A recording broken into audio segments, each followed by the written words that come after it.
defeated, it's gonna get worse for him because Grant will deal much more damage to him. It's gonna get easier for him to connect that crossbow tank towards other members of RRQ, and it's gonna be a free Lord for EVOS, no contest whatsoever. A good setup there by the side of EVOS Legends, right? They take a toss. He's basically uncatchable. And on the other side, though, Albert, he can make the plays, but because Taz has a Demon Slayer emblem and he is building towards tank, it's just harder to somehow catch Taz in that sense, right? Whereas Albert, he's on the Assassin emblem, the Master Assassin, to specify which Assassin emblem. The Master Assassin provides you one good 1v1s, but it's not tanky, you know? Gotta play the fast hands. And during neutral objective take, it's just very hard for the side of EVOS Legends to somehow find a good opening. Even though they got Lemon, even though they have also Vin, but there's Kaja to always deflect and deny the rotation. So again, a good trap there and good execution from the side of RRQ. With this Lord though, perhaps EVOS Legends can just fixate it their lead. It's strange. I feel like EVOS Legends, there were a few moments where RRQ were able to force that tempo, and that's exactly what they need to utilize. But that's why I also didn't really like the high booster pick. I said they needed more win conditions to play with, but still, picking up a Yves in the Season 11 playoffs hasn't been too successful. I think he's sitting at a 11% win rate. Fix me, just trying to correct me if I'm wrong there, but again, not successful at all in Season 11 playoffs. Why? Mobility. She is just stuck in lane. She's a turret in that mid lane. When the Farsight can roam, the Faramis, the Valentina, all these mid laners that are prio, why are they prio? Mostly that mobility, right? And here, if EVOS Legends can engage first, find Clay, zone him away, the Kaja just absolutely counters her, right? All he needs to do is wait till the end or flank, and the Yves is stuck. And even if they get a good team fight, EVOS Legends with their mobility, and a dive from Psychots. And a dive from Psychots with the bravest fight as well. We've seen that against Clay there, just very desperate to pull out that real manipulation to try to give a little bit of survivability, but in the end, got second down anyway in the first turtle, I believe, or in the top side of the map turtle. So yeah, you do have a point, Mirko, there. And in terms of synergy with other members of RRQ, it's weird, right? Hilda and Yves, you know, it's a single target and an AoE damage. Also, Hayabusa doesn't really work out with Yves too, so maybe that's also a problem for RRQ to deal with. EVOS though, their gold laner compared to Skylar. Skylar is 0-2-2 right now compared to Francis 1-1. This is gonna be real hard for Skylar to actually get back into the game, but we're back into the game for EVOS versus RRQ, still 3K gold lead. Back where we left off. And Gani here. I think the Hilda was a bit too greedy too, no? Yeah. The Hilda was the sus pick actually, right? Because there are a lot of heroes open. I mean, Kaja itself was also open, but now with this Lord here, it's not enhanced though, but Dreams! Speaking of Kaja, just as you mentioned it, the crossbow tank will be popped in, forcing a flicker. Skylar now getting dove on by Taz, as Lemon flickers out as well. Everyone zoned away from the turret, and like I said, that mobility gets them out of the real world manipulation like it's nothing. That immobility field doesn't even stop them. Man, that's sad, right? You built the Ice Queen 1 for and you invest that Ice Queen Swan, but once you pop the real world revelation, every member there was just able to escape that one with the wings by wings, with the dash as well. Lapu can pop the bravest fighter if needed as well as a defensive maneuver. But now it seems like all tier 2s runs out of RRQ will officially be taken down. Damage from Skylar there is already evident, is already there though, but is it a little bit too late? Is that a golden staff for 1-1? Yeah. Classic Brands. He always goes for the golden staff on 1-1. I've been asking almost everyone why the golden staff gets built by Brands, and it's only Brands. Well, I asked Aldo, and he said, you know, back in the day when Brands built it, it was to try to, you know, outmaneuver the Joy with the attack speed. But yeah, it is still capped, you know, with the movement speed. I mean, with the dashes built into the passive. Yeah, that's also an option for you. But as I said, that every frontliner for RRQ is no longer a frontliner, right? Because it's an easy food for Dreams to deal with. And I really don't see how EVOS or RRQ can come back from this unless Alberts get creative, because Yeef, his potential as a jet miracle is very limited here compared to maybe even in this kind of situation. I feel like a burst mage might be better when you're losing this much. The Yeef, the only thing that she can do right now is just to clear lane and trying to shoo away all the members of EVOS Legends. But anyway, like if they actually get shooed, there's still gonna be a lot of waves from a lot of lanes. So it's not just the only thing that she can do is just take care of a single lane. It's hard and harder. It's very hard, right? I mean, from the early game, it wasn't the keys to success that EVOS Legends, they needed to control the early game, right? They need to somehow just put a foot, stick your ground in that early game, which they did. They managed to execute that. Meanwhile, RRQ, they need to disrupt the side of EVOS Legends, that early game, that structured EVOS. They need to dismantle that. They need to somehow find the loophole, figure it out. But no, they weren't able to. Okay, I get there was a poker with the face or something. peekaboo. Yeah, I thought he was going to get mad or something there.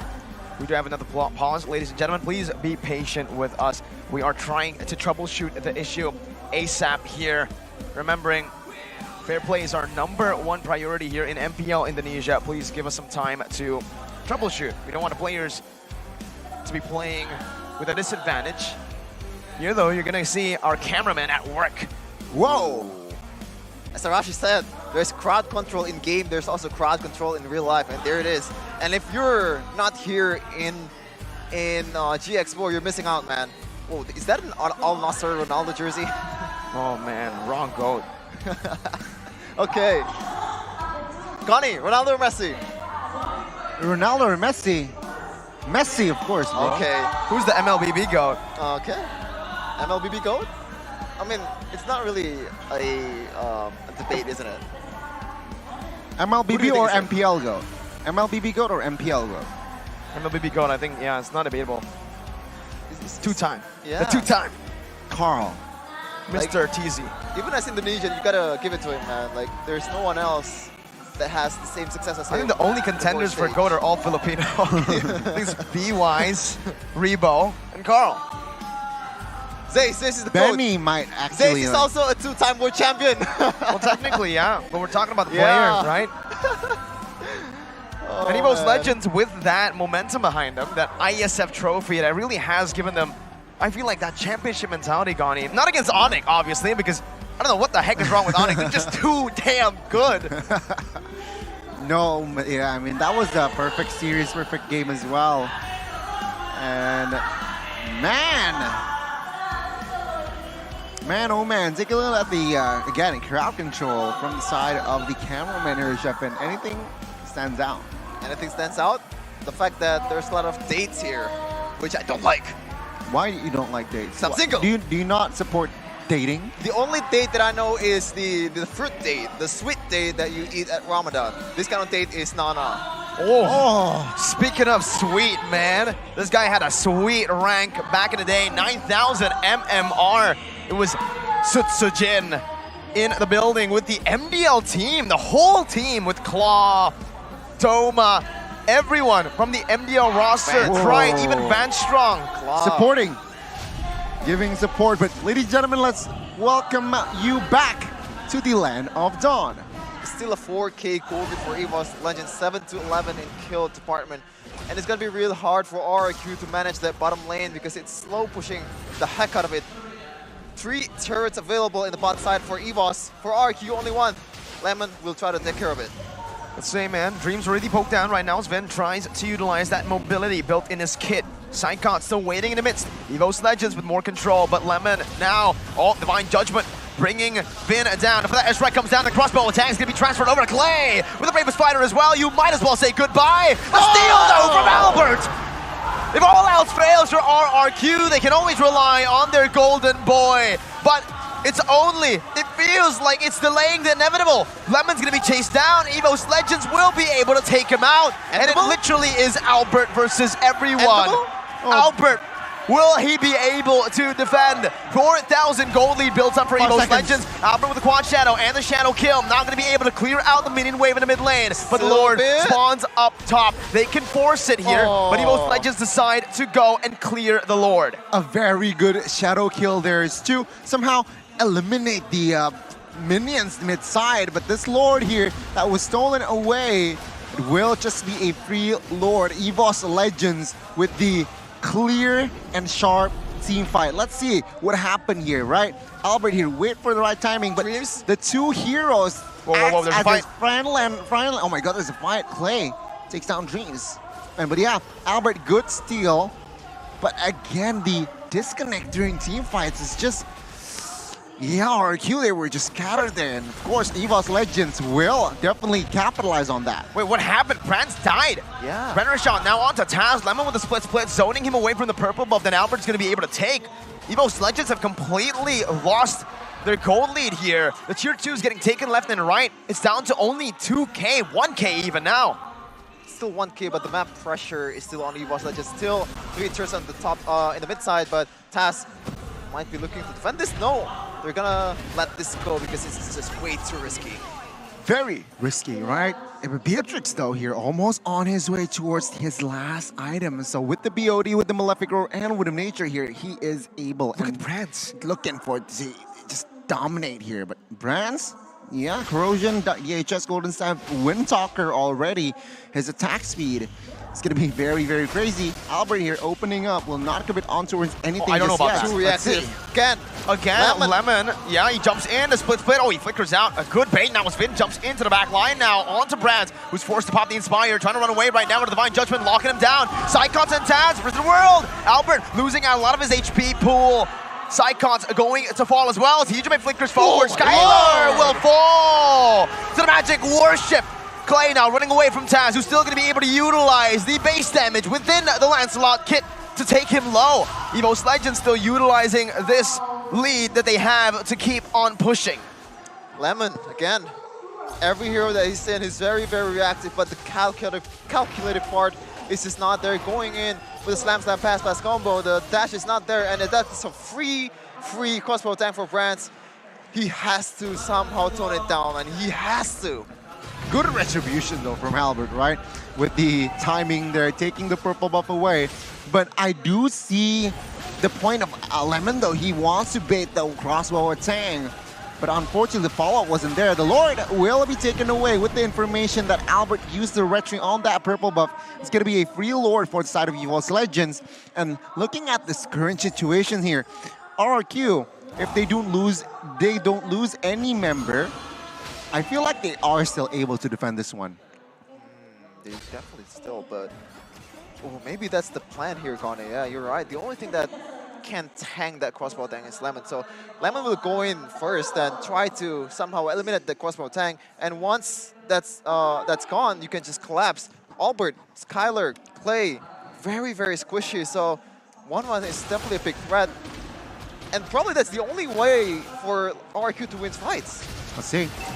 Cast Lord dealt with already though. Divine Judgment going to be able to lock Vin down right now as Albert jumps into the back line, but the Wind of Nature has been built up by Brands. Lemon in the midst of it all right now. The crossbow tank is ready as Taz gets out of the damage coming down from the side of RRQ. Lemon to be slain. Albert though in the back now, able to find the kill onto Brands with the shadow kill now onto Dreams. 1-for-1 gold lane for XP. So far, way more worth it for EVOS, or for RRQ actually. Taz will be spotted. But a good defense, right? Lemon for Brands, I feel like that's worth it. And to add to that, RRQ, they managed to take down the Lord. Again, looking at the composition of the items here, right? Ice Queen one, Glowing one here. But this time, Yves, usually we don't really see a lot of enchanted talisman, right, throughout the regular season. But it seems like now, he builds it, right? He wants to spam his items. Looking at the current situation now, again, Brands now, I feel like he needs to respect it. He needs to sell one of the items that he has and somehow just build a good either anti-hero or radiant armor. I feel like here might work, or immortal, because he needs that extra life to just secure his side. 1.8 thousand gold lead though established. it seems like a very, very balanced game now. Sure, chart-wise, it's still favoring our EVOS Legends, but with one team fight, if and only if RRQ may find the right hoop hole and EVOS Legends suddenly blunders, it can just, this game could end with RRQ getting that first game. Interesting here, like 4-1-4 EVOS Legends there. Toss will take care of that top lane minions, but Lord is also on top lane. Let's see, will EVOS Legends trying to abuse the fact they have more pressure on the map? And yeah, there you go, like Dreams and Brands camping on there, trying to get a weak side pick off when Taz actually goes for the Lord. Let's see if RRQ reads this one out. Who's tasked with clearing out the far lane? It has to be Albert with his mobility, right?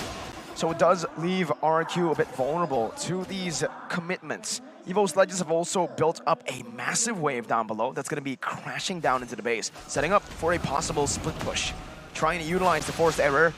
I think at this point, EVOS Legends can't afford to lose a 50-50. They can't afford to take a 50-50. With the map pressure they have, they need to utilize it. Take a look at the positioning for Dreams here already with the somehow set up to find the counter setup, and both Hayabusa and Beatrix here, They know. they will just clear safely in their base, but this is the signal to give the green light for Taz to commit to the Lord. Lemon is on Nylon. He is in a flanks right now, but it does just give every single weakness point over to Brands. They're still going at it. Lemon might actually just fall here, but he pops in a split. He gets out. Now Albert going to be engaged on. He's baited into the squad. Sycot's going to be able to find a stun on the two members. As Taz is still looking for the retribution, jumps in now. It's a 50-50. Who wins it? It's going to be Brands who takes it away for EVOS Legends. Albert going to be forced to back away, but he jumps back in onto Brands. Not able to find a kill just yet as the immortality will be popped in. Taz as well, doing the same thing. Brands buying the immortality just in time as Skylar flickers forward to get some damage down. Brands will be slain. EVOS Legends have taken too much, and RRQ punish. EVOS did not utilize the Lord. Maybe I'm taking my horse back on it. That reactive play from Lemon might be the ways to go. As you can see there, once the crossbow tank is gone, like Grants versus Skylar is just free real estate. The basic attack is just way too much for 1-1 to handle, and once you don't have that Wind of Nature, it's gonna be real easy for RQ to snowball. Fool me once, shame on me. Fool me twice, shame on you, RQ. They didn't get the Lord, but they finally find the good opening to set up a fight. And EVOS Legends now, they gave away the Lord. Base turret top side here, very vulnerable, but it seems like with Sycots, will they be able to defend? They will not. Star base turret number 1 here falls forward side of EVOS Legends. So a very good response. We got a game on our hands. Item-wise again here, nothing much of a difference.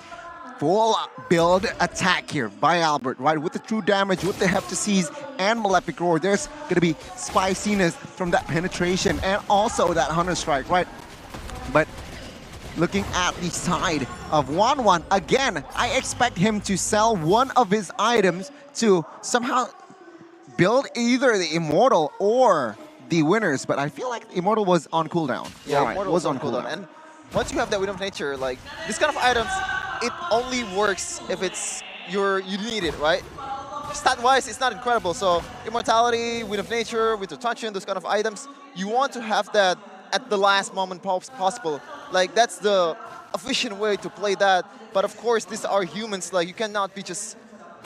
All of these guys are not Kyrie. So Kyrie's not human. Yeah.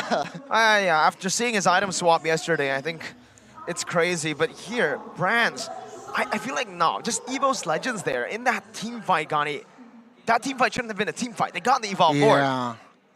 RRQ managed to pull an alter ego on towards EVOS there. They were the ones on the EVOS' side.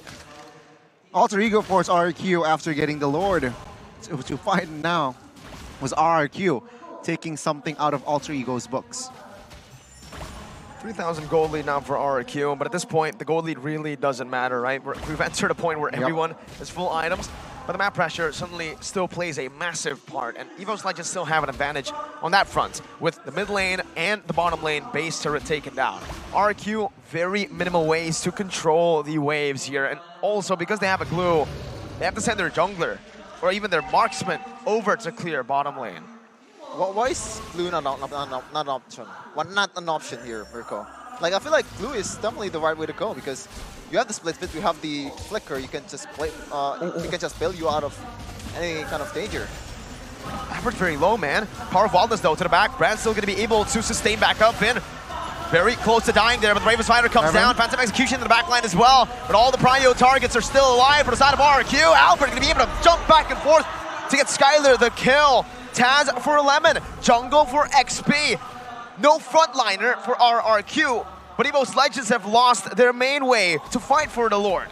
This is what I mean, right, about Lemon. Yeah, he's very, very unpredictable, but the way he plays, he's not afraid to trade himself with another person, and that is what happened there. He somehow distracts and focus to make EVOS Legends side focus on him. Meanwhile, Taz there was caught in the front side, and he is going to be taken down now. EVOS, though, will delay the Lord take.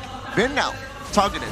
Dream still holding on to Divine Judgment. Look at that, isolating RRQ. Vin all alone, flickering out. Psychops trying to chase him down, but well played by Vin. Wow. He gets out. The render shot even chunking Psychops to half HP. But look at the base. This is what that map pressure, this is what those objectives really are able to give to EVOS Legends. The forced errors being built up, and EVOS will control the Lord Pit once again with Brand jumping in all the way. Weakness points all popped in. Winter Truncheon bought in time. Clay flickering only to get stunned down as Vin gets taken down. Sidecots with the Bravest Fighter there. Brand selling the item, getting the immortality. Sidecots flickering out. It's still anyone's game here in the 50-50. But Alberto is still 2-0-10. It's incredible how he has not died yet with this kind of composition, with this kind of, you know, Kaja. There's a lot of threat there that you have to realize when you're playing this kind of assassin. It's really, really vulnerable. But he plays this assassin to the utmost perfection, getting the Lord still, getting all the some of the turtles available. But this is a tough job to do as EVOS will secure the easy Lord. Yeah, RRQ, they see 0 openings there to somehow contest for that Lord. Whether they like it or not, they will be forced onto a defense. Looking at the situation that the base is quite exposed, and item-wise, not a lot of Immortals in hand here. I feel like a lot of Immortals were still on cooldown for inside of our RRQ. That's not a good sign, man. EVOS Legends, they are perhaps can somehow exploit that fact, right? Looking at the Immortals here, they have 4 active Immortals from inside of EVOS Legends, so they don't mind here. Go in, jump in with the Lord, force RRQ onto a fight, and then focus down the Lord. Meanwhile, RRQ, they need to think twice when engaging. Well, you have to realize, though, Gani, it's a 1-1, so Winter Truncheon is way better than Immortality in this case, but Lord Siege coming for EVOS. It's an Evolved Lord this time. Damage reduction all around for the players as they go and build up a 3-wave push. Lemon in the midst. Feather airstrike zoning the other members away in the back line as Albert tries to do the same, but he won't be able to do so. Winter Truncheon going to be there, right there with the Divine Judgment. Hijime buying the immortality to survive just a bit longer. He doesn't get the Winter Truncheon in time. Lemon in the midst of it all. As that's going to be the damage coming down. Brand with the crossbow will tang as well. Onto Vin. Brand still able to survive, kiting Albert away, popping his immortality and doing some damage in the process. The Winter Truncheon gets bought now by Albert as he's still going to be able to survive. Well played, RRQ. They fight to see another day, and Albert jumps in once again with the quad shadow. Skylar picks a kill up. How did they manage to pull off that defense? What a defense from the Kings of Kings. My goodness, again. They just took care of the Lord Hano. Wins the team fight, Skycuts, Hijime. Now they might go for the end. Remember, 30 seconds on Hijime. They might go for the collapse here, 4v3. Watch out for Dreams, though. He has a good position there. We'll try to get someone into that crossbow tank, but real world inflation. Brand's Rage popped in, split as well. Buying the time right now for Brand's. He's still waiting for the crossbow tank. He can pop it right now as Lemon's immortality will be popped in. Taz, he will have his immortality popped as well. Mid lane going to be pushing in. Skylar looking to kill, but the Thorn Rose buys him a little bit more time. Brand looking to clear the wave. Skylar just focuses down on the base, but Dreams has come back, and he will be able to zone RRQ away. EVOS with the defense as well. 1 base turret left for EVOS, 0 for RRQ. 28-minute game. Remember, the longest game of MPL ID Season 11 was 32 minutes. It's also RRQ versus EVOS, so they're picking up where they left off, Gani. The crowds are hype, the casters are hype, and I'm sure you guys at home, you guys are hyped as well. And let's take a little bit look here at the instant replay, right? This defense here, real world relation was key. Take a look at the, oh my God, Albert was just popping off window. Good clutch winner's truncheon there again to nullify the crossbow of Tang, and that is what set the tone for RRQ there. The resources that I personally thought were lacking was actually they got the better mechanically. They got better of the EVOS Legends mechanically, right? EVOS Legends, they were a little bit too hasty on the execution there. And take a look at now, that's another reset. Sure, the base turrets of RRQ all gone, right? The top standing left earlier was taken down. Now, oh my God, Vin needs to be careful here. Lord is up. Here, again, it's just a matter of macro and a matter of patience. Man, you gotta give it to Albert, man. In terms of what he can do as a Hayabusa in this kind of composition, he's done it all. KDA 3-0-10, perfect. And the defense there, in terms of like, when you want a defense, you want to have a sustain. You want to have this kind of heroes that can take all the damage, soak in all the damage to prolong the wave clear for your team. But in this case, it's Albert with the Hayabusa. How is this guy doing this? It's insane what he's doing, man. He's making some magical plays happen. You think maybe Skylar and Clay will take that carry role in the later stage, but it's so far been Albert. He's the one making and targeting the right members in these fights. Sure, Skylar and Clay does more damage, but they're merely targeting the front line. What's winning them the game, what's winning them the team fights has been Albert. I agree, right? I mean, 3-0-10 to his name. Item-wise, very, very confident as well. Full item still has no change there. Perhaps he will do a little bit switcheroo with the Immortal here, but now, already, the cooldowns of that Immortal from inside of RRQ is already active, right? Clay, Immortal, Vin also Immortal, but Vin, oh my God. Uh-oh, Immortality gonna be popped. Their Dreams is gonna be able to find the Divine Judgment onto Clay. No follow-up though, and this might be disastrous. Look at the back line. Albert gonna be able to find the damage to give Clay the kill. Taz looking for the back line himself, but will be forced to use a puncture to escape. Lemon still surviving, but will be slain in the end by Brands. Psychots for Vin and Lemon. EVOS Legends, once again, they prevail in this trade. And this is a perfect opportunity to get the Lord for EVOS Legends. Brand, speaking of the Immortality, Albert has to pull off an absolute miracle if he actually wants to seal this, but it's a 3 squishy members for RRQ. There's just no way in hell they want to go for this unless, oh, they want to gamble. Oh, I'm not too sure about this, man. I mean, they have to pull the trigger at some point. That's the feathered airstrike baited out.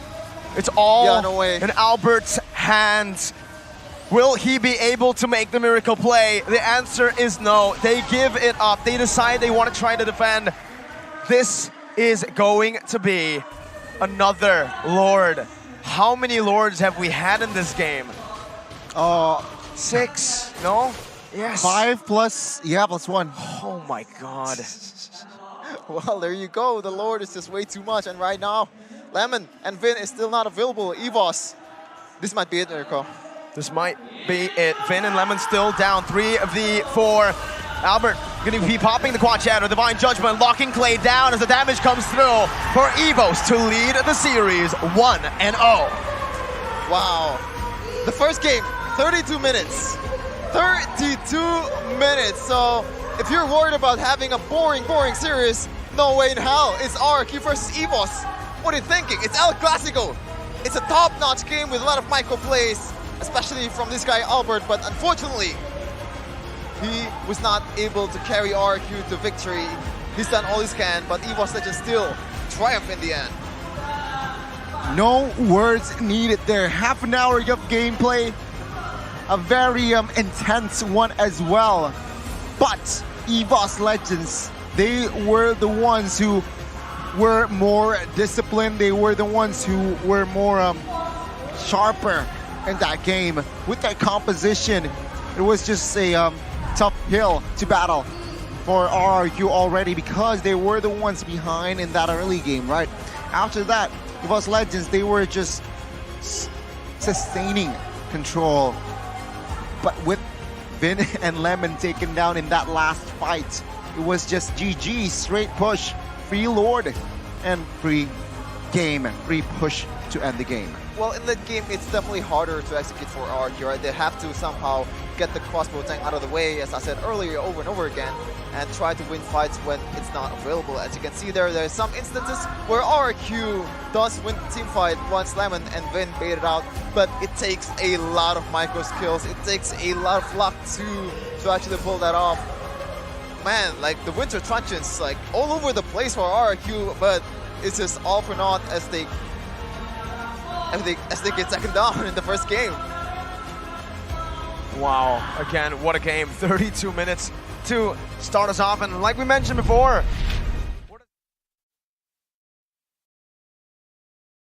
what they have to build with now. Winning a 32-minute game, very high morale for EVOS Legends. Losing a 32-minute game, that's a bit tough. It might hit you though. It might hit you. It might. Might. Well, they're pro players, Sheffin, all right? I mean, They got the mental. ran 0-2. I mean, EVOS Legends, they were down 0-2.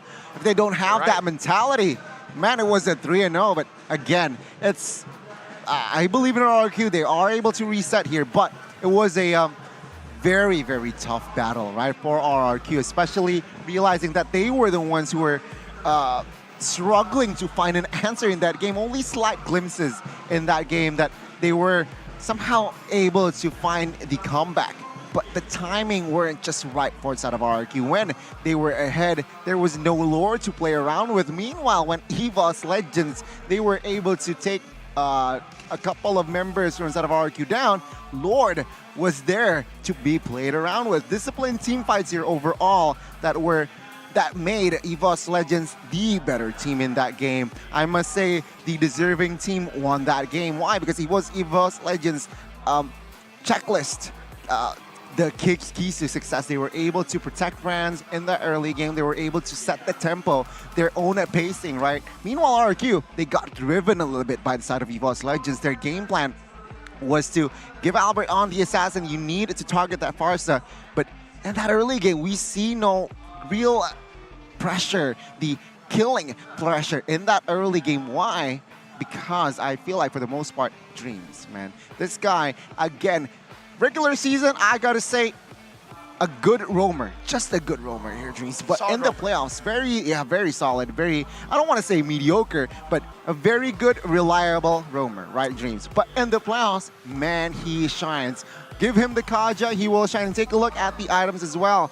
It's item-wise, nothing much because a lot of changes, but Dreams, man, 20 assists to his name in this game. That's massive, right? His fleeting time comes into clutch. And I gotta say, I mean, Hijume providing a lot of plays as well, facilitating tempo as well. Captain Psychots here on the Lapu. I gotta say, Silent here, very it's reliable. Just reliable, very great performance. Taz, very solid. That is why Dreams just shines most here. He knows when to cover for his mid laner. He knows when to cover for the side of that gold lane. But I gotta give props to Albert as well here. I know they lost that game, but 0 deaths on that game. That was impeccable. As an assassin. All right, and it's just impeccable mechanics that were given. But let's talk about the good team, all right? Feathered Airstrike and Divide Judge combo. Take this note, guys, nasty combo, all right? You need to draft these 2 heroes on rank because it provides you a lot of cover, a lot of good AoE and a single lock target. And remember, that kill, that nasty pull, Divine Judgment, can be insta-kill. So, ladies and gentlemen, learn from the side of EVOS Legends. This combo can win you games, you know? Just a very simple one, pull and then Feather Airstrike. To your MM, to your mid, doesn't really matter. But Dreams, again, good positioning to facilitate their team. EVOS Legends were able to just win that game quite very, very somehow cleanly in a sense, right? Very structured again. But take a look at the GPM. Of course, it's going to be Albert here on that losing side. But Brands deals the most damage, almost 200,000. Take a look at Vin though. Out of the 460,000 damage dealt from side of EVOS Legends, Vin took 326 1,000 damage there. So more than half, almost, oh my god, that's a lot, right? 20 assists for the side of Dreams. That was a good El Clasico here. Very intense one, right? Action-packed, but also there's brains to it. There's layers to it. And that is what I like. Perhaps from the side of RRQ, what they can improve on is just give a hero, just give another hero for Vin. I feel like, sure, Hilda works. I see the goal, but I do prefer on that draft to give Vin the Kaja instead. Kaja was still available at that point, right? Dreams picked it up. Well, EVOS Legends picked it up at that last game.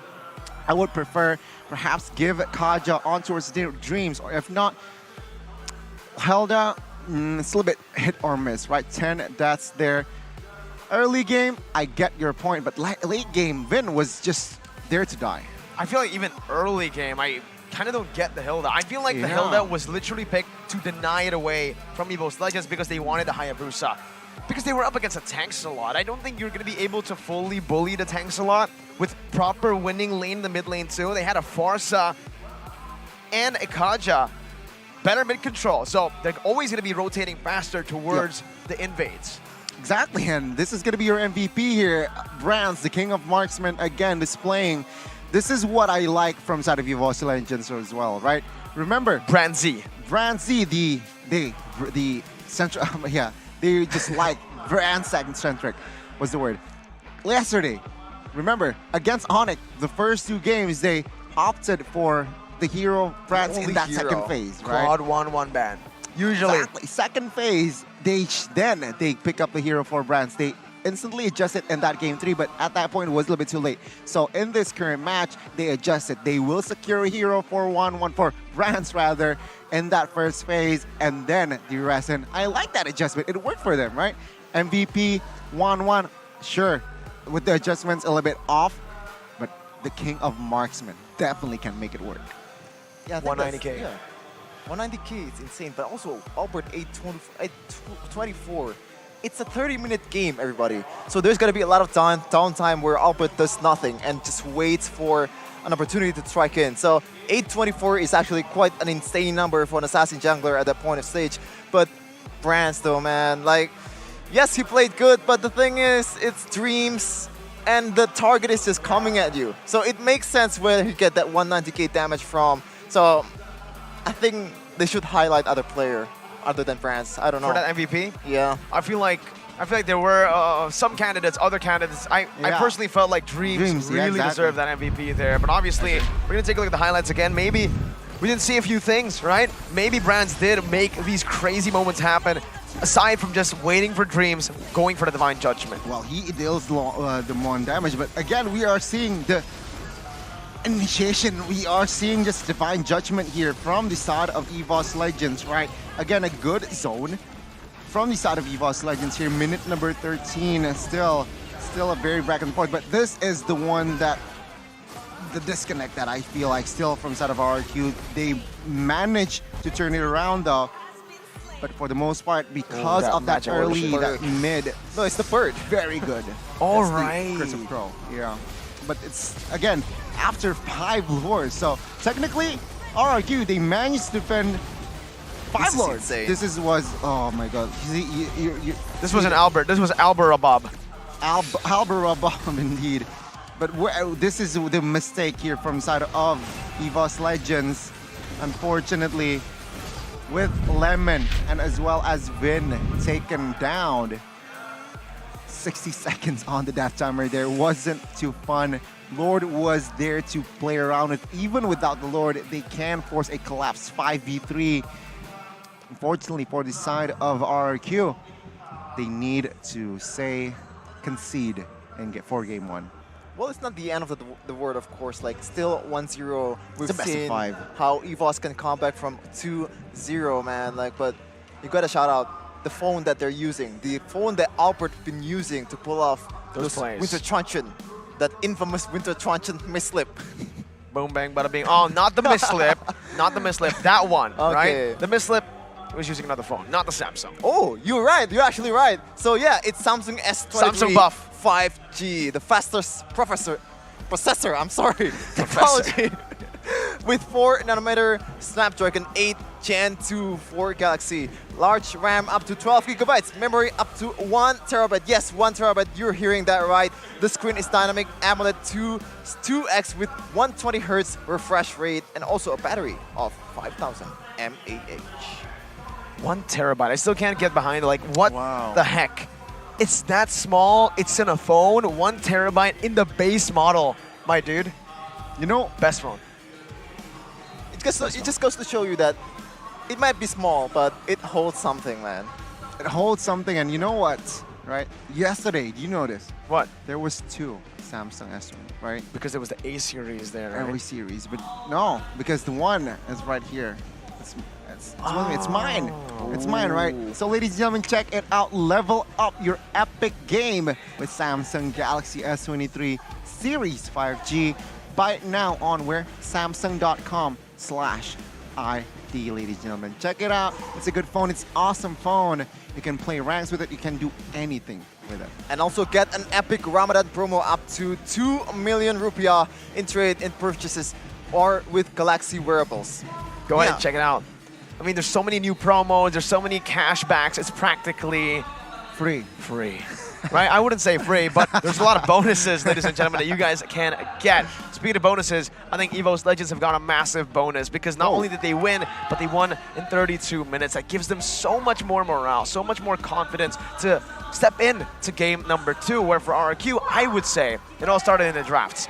The draft really set up RRQ for failure, in my opinion, all right? But you guys, you know, you can learn from that. You can learn and set you guys up yourselves for success with Sinopolis. Get yourself only the best quality when you go out to watch movies. Yeah. If you're not able to come here to G Expo, you can also still watch it on theater in Cinepolis. So MPL ID is holding a live streaming event at Cinepolis ID theaters. For those who couldn't make it to G Expo, you can still watch MPL ID Season 11 at Cinepolis Pejatan Village. Watching the matches on the big screen with Dolby Atmos audio, it makes it possible to scream along with fans and loved ones. So scream out in Cinepolis. Scream out. It also has that audio, that all around you audio. Whoa. Okay. 7.1, Gani. Very sexy voice, Shepin, right? Ladies and gentlemen, check it out for Cinepolis, all right? And on that note, we got the theater, we got the phone. I need somewhere to buy the groceries.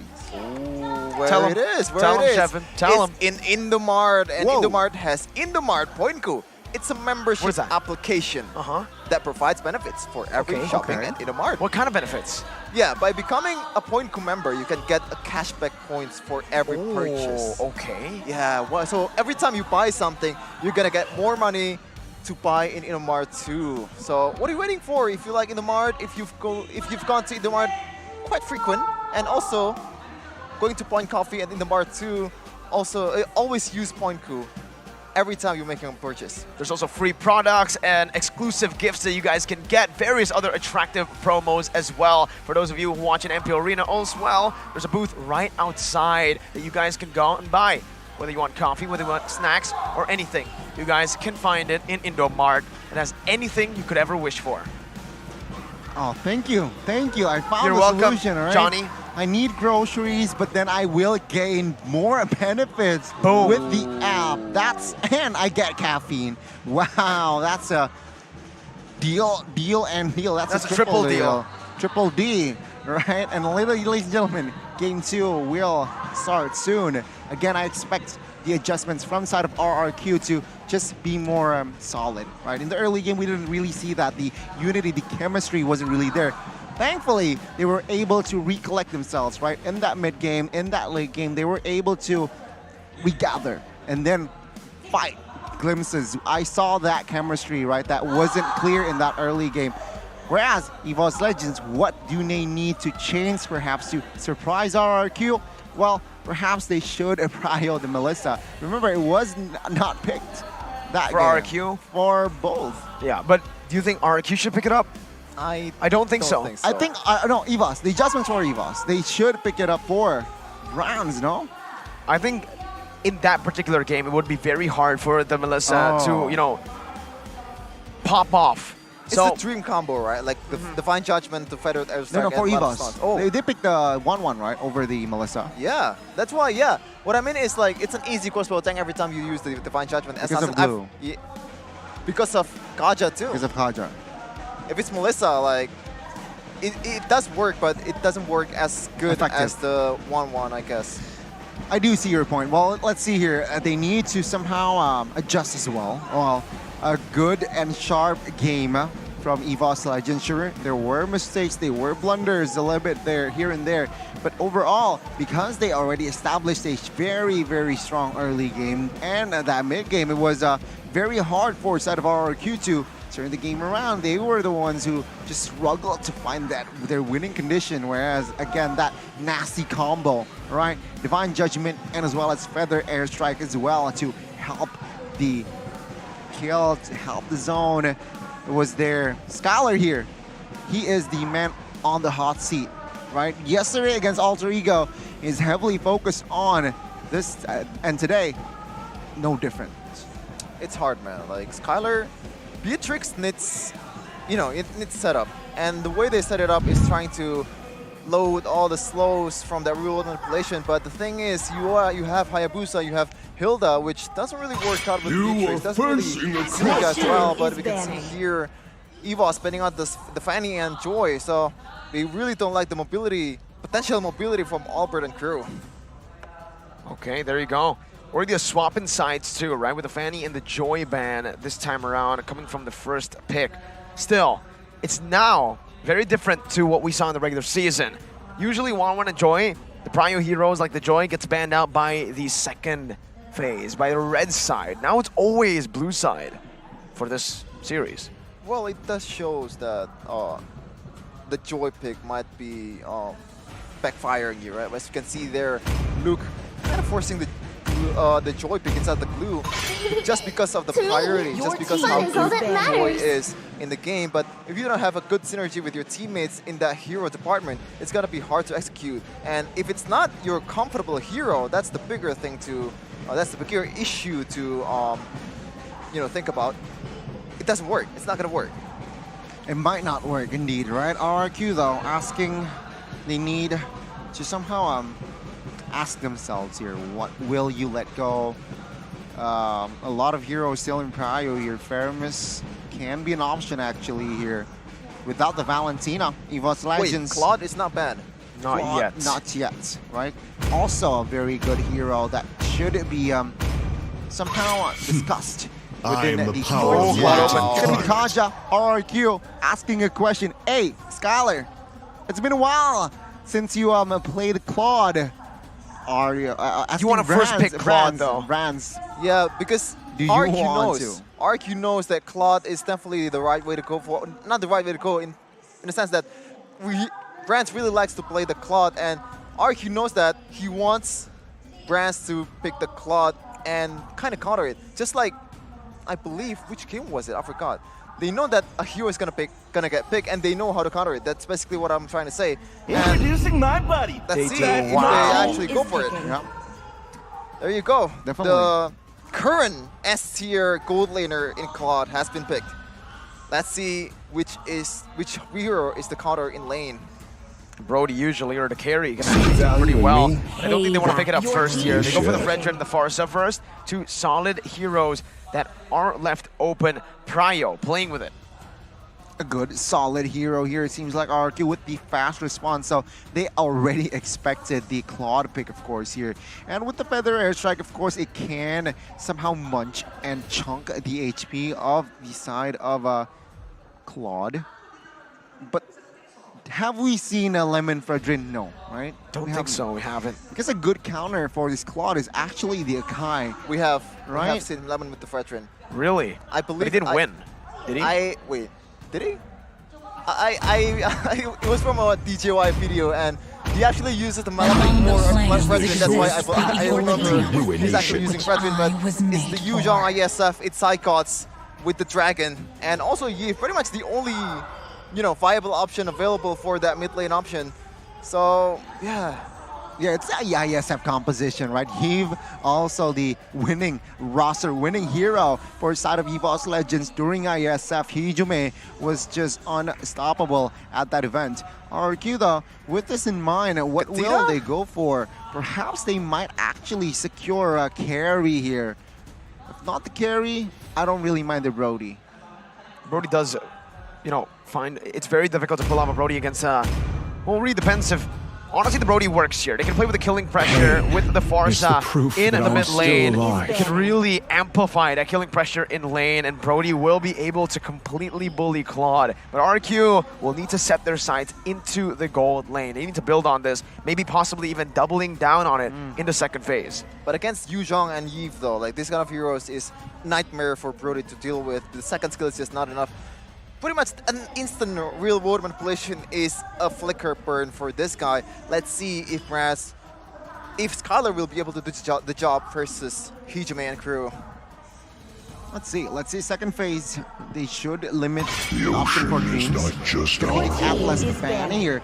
So I expect the Atlas and the Franco perhaps can be banned out for the side of RRQ. Meanwhile, EVOS Legends, same question. Are you going to limit the option for Vin? Is it going to be, will we see a Kaja ban perhaps here?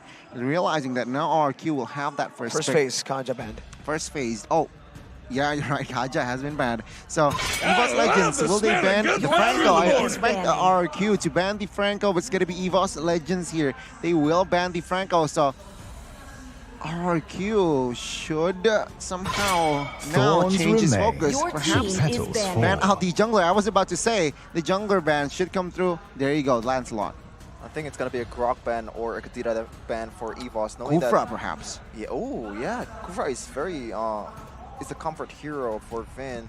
He's been pulling off some crazy stuff with that hero, but I feel like Grok and Kadira works better against this kind of composition with Claude and Yuzhong coming at you, or maybe Kadira with the dive in towards that real world manipulation. But the thing is, with Kadira, you might want to have a synergy, like someone that can actually lock someone, especially that Claude.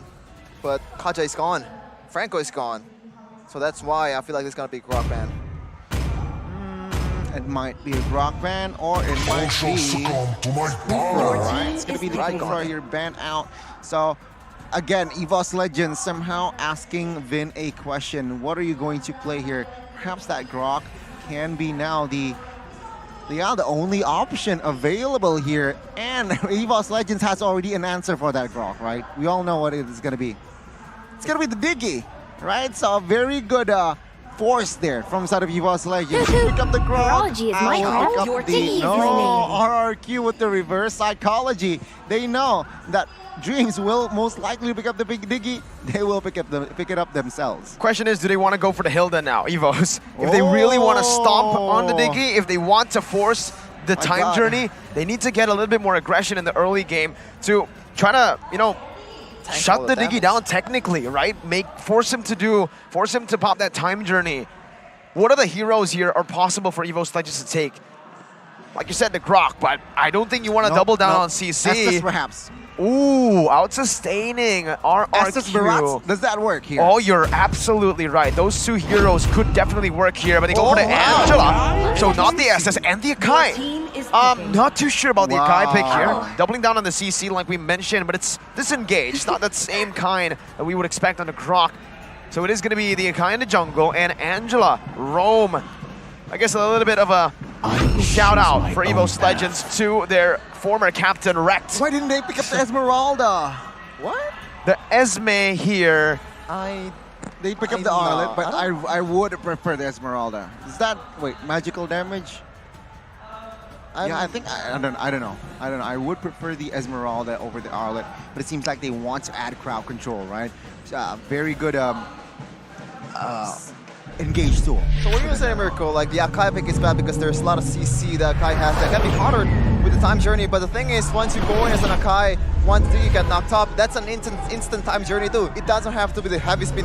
It has to be like those kind of damage that can make the Tiki pop that time journey. So I think I kind of like the approach here from EVOS, but the Angela pick is out of nowhere. This is probably the first time that I've seen Angela in MPL, but already one pick though. Let's see if the win rate is going to be 50% this now, or it will stay at 0%.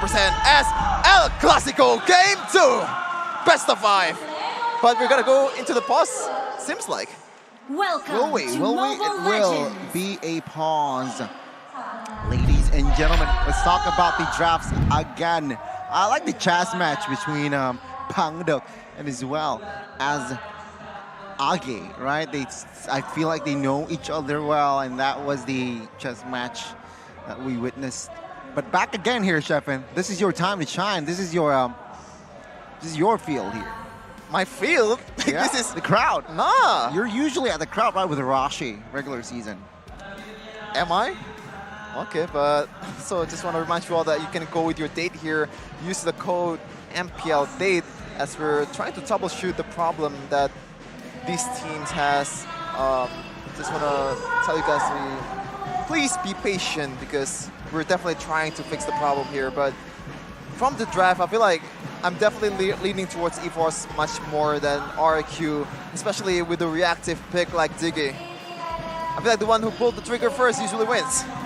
Usually, right? And you're right. A lot of the ways to counter a Diggy could be just like a Hilda, aggressive early, forcing the time journey, or overwhelming the Diggy with a whole lot of CC, forcing him to pop the time journey anyways. But that will mean that EVOS Legends need to pull back. They need to execute it perfectly. You guys can execute the in-game tickets right now perfectly. Redeem the codes. Utilize the codes right now. I would usually don't go for the first code because usually that's the first one that's taken. Go for the one that usually nobody reads. Bottom right. No. Bottom right onto the middle bottom yeah, right. Middle right. Or maybe reverse psychology. The fact that a lot of people think, oh, the first code will be used right away, but maybe a lot of people Just scan all the codes don't and use redeem right it all away. at once. Oh, Exactly. that's a tough job to do. Buy 15 phones, right? And then redeem it on all 15 phones. That's an option. That's For an the option. in-game tickets, I think it's worth it. Yeah, why not? Right? Especially if you get the Samsung The phones. playoffs of MPL Season 11 is going to only happen once, You're right. right? But these are in-game tickets, not Season 11 tickets, Gani. Game tickets. You can see here the expression from Rave is still very, very calm, very, very collected because still 1-0. It is a trouble, but not the end of the board, as I said earlier. But what is that? What does that say, Mirko? Disuruh all-in ke Farsa? Oh, never mind. But you're missing out if you're not coming here in GX4 Arena. A lot of Kingdom, a lot of EVOS fams in the building. Wait, they actually in the same area. I see EVOS jersey in RQ stand. Is that an EVOS jersey? There are some EVOS players. You have a sharp eye. You do have a sharp eye. Here we got some Shepard. real MPL dates now. No more of the, of the fake MPL dates that we saw in the regular season, Gandhi, the one that went viral, you know? The whole cheating thing with Yigi. Was that you, Sheffin? Am I getting caught here? Well, ladies and gentlemen, here you are seeing Delar in the back with Pendragon and Fersik and Coach Age and Taxum, who are in the back talking. And hey, we got more MPL dates in the building, man. Sheffin's kryptonite. Sheffen's kryptonite, man. My God, why man. is dating your kryptonite? You want to? 'Cause he's single. Do you mind sharing? No, I want him to elaborate. Why are you putting me on the spot, Connie? Why are you putting me on the spot? We have the downtime, all right? We have the downtime. It seems like you need to share as well. I'm not interested in girls yet. Whoa. Yet, I said yet. It's Okay. not the time to actually go for it, okay? Okay, there you go. See, Yet. The confirmed, yet ladies is and gentlemen. the big part. It's the caps lock yet. Okay? No, There you no, go, no. ladies and gentlemen. If you guys were ever wondering, confirmed right in the MPL. Here it is, ladies and gentlemen, even more MPL dates. If you guys want to join in, I would say buy tickets, but I believe it's sold out already. But hey, maybe you can still go and check it out. Maybe there's still a few more tickets because there's 1,000 plus. 1,000 plus. 1,000 plus tickets. Oh, look at that. The background. There's dancing, cameraman dancing. dancing as well. You see, the cameraman, not only is he a sniper, but he's also a good dancer. Shout out to our cameraman in Indonesia, man. The best in the business. The Best in the world. The best in all MPLs. There you go. I say Indonesian that cameraman. with confidence. Wow. I think there a you lot of go. people agree. If we're talking about the GOAT of MLBB, it's Filipino, but the GOAT of cameraman, we got to give it over to the MPL Indonesia cameraman, man. Cameraman, man, indeed. Hey, it's the young guns, right? Being Future of future MLBB. of MLBB. Oh, there you go. Oh, whoa, whoa, whoa. Free tickets for Wait, what? everyone for the MPL Indonesia Season 11 awarding session tomorrow at 4 p.m. Jakarta time. So go ahead and check it out, ladies and gentlemen. The free tickets for the awarding, I believe, first team for the first team awards, the MVP for the regular season, Rising Star, Best coach? Best Coach. What else am I missing? Best talent. Best talent. And richest talent. I don't think we have a richest talent one. It's only you who is on the run. It's Arashi. It's only Arashi. He Oh, owns the man. building. And the most sexiest caster, I believe, it's Chepin. Whoa. There you go. There you go. But ladies and gentlemen, we are still having a downtime here. Composition-wise, EVOS and RRQ. Oh, They're expecting a baby. It's not a baby alien, it's the actual baby. There you go. There you go. Like, so Connie, when are you having babies? what? When are you having babies?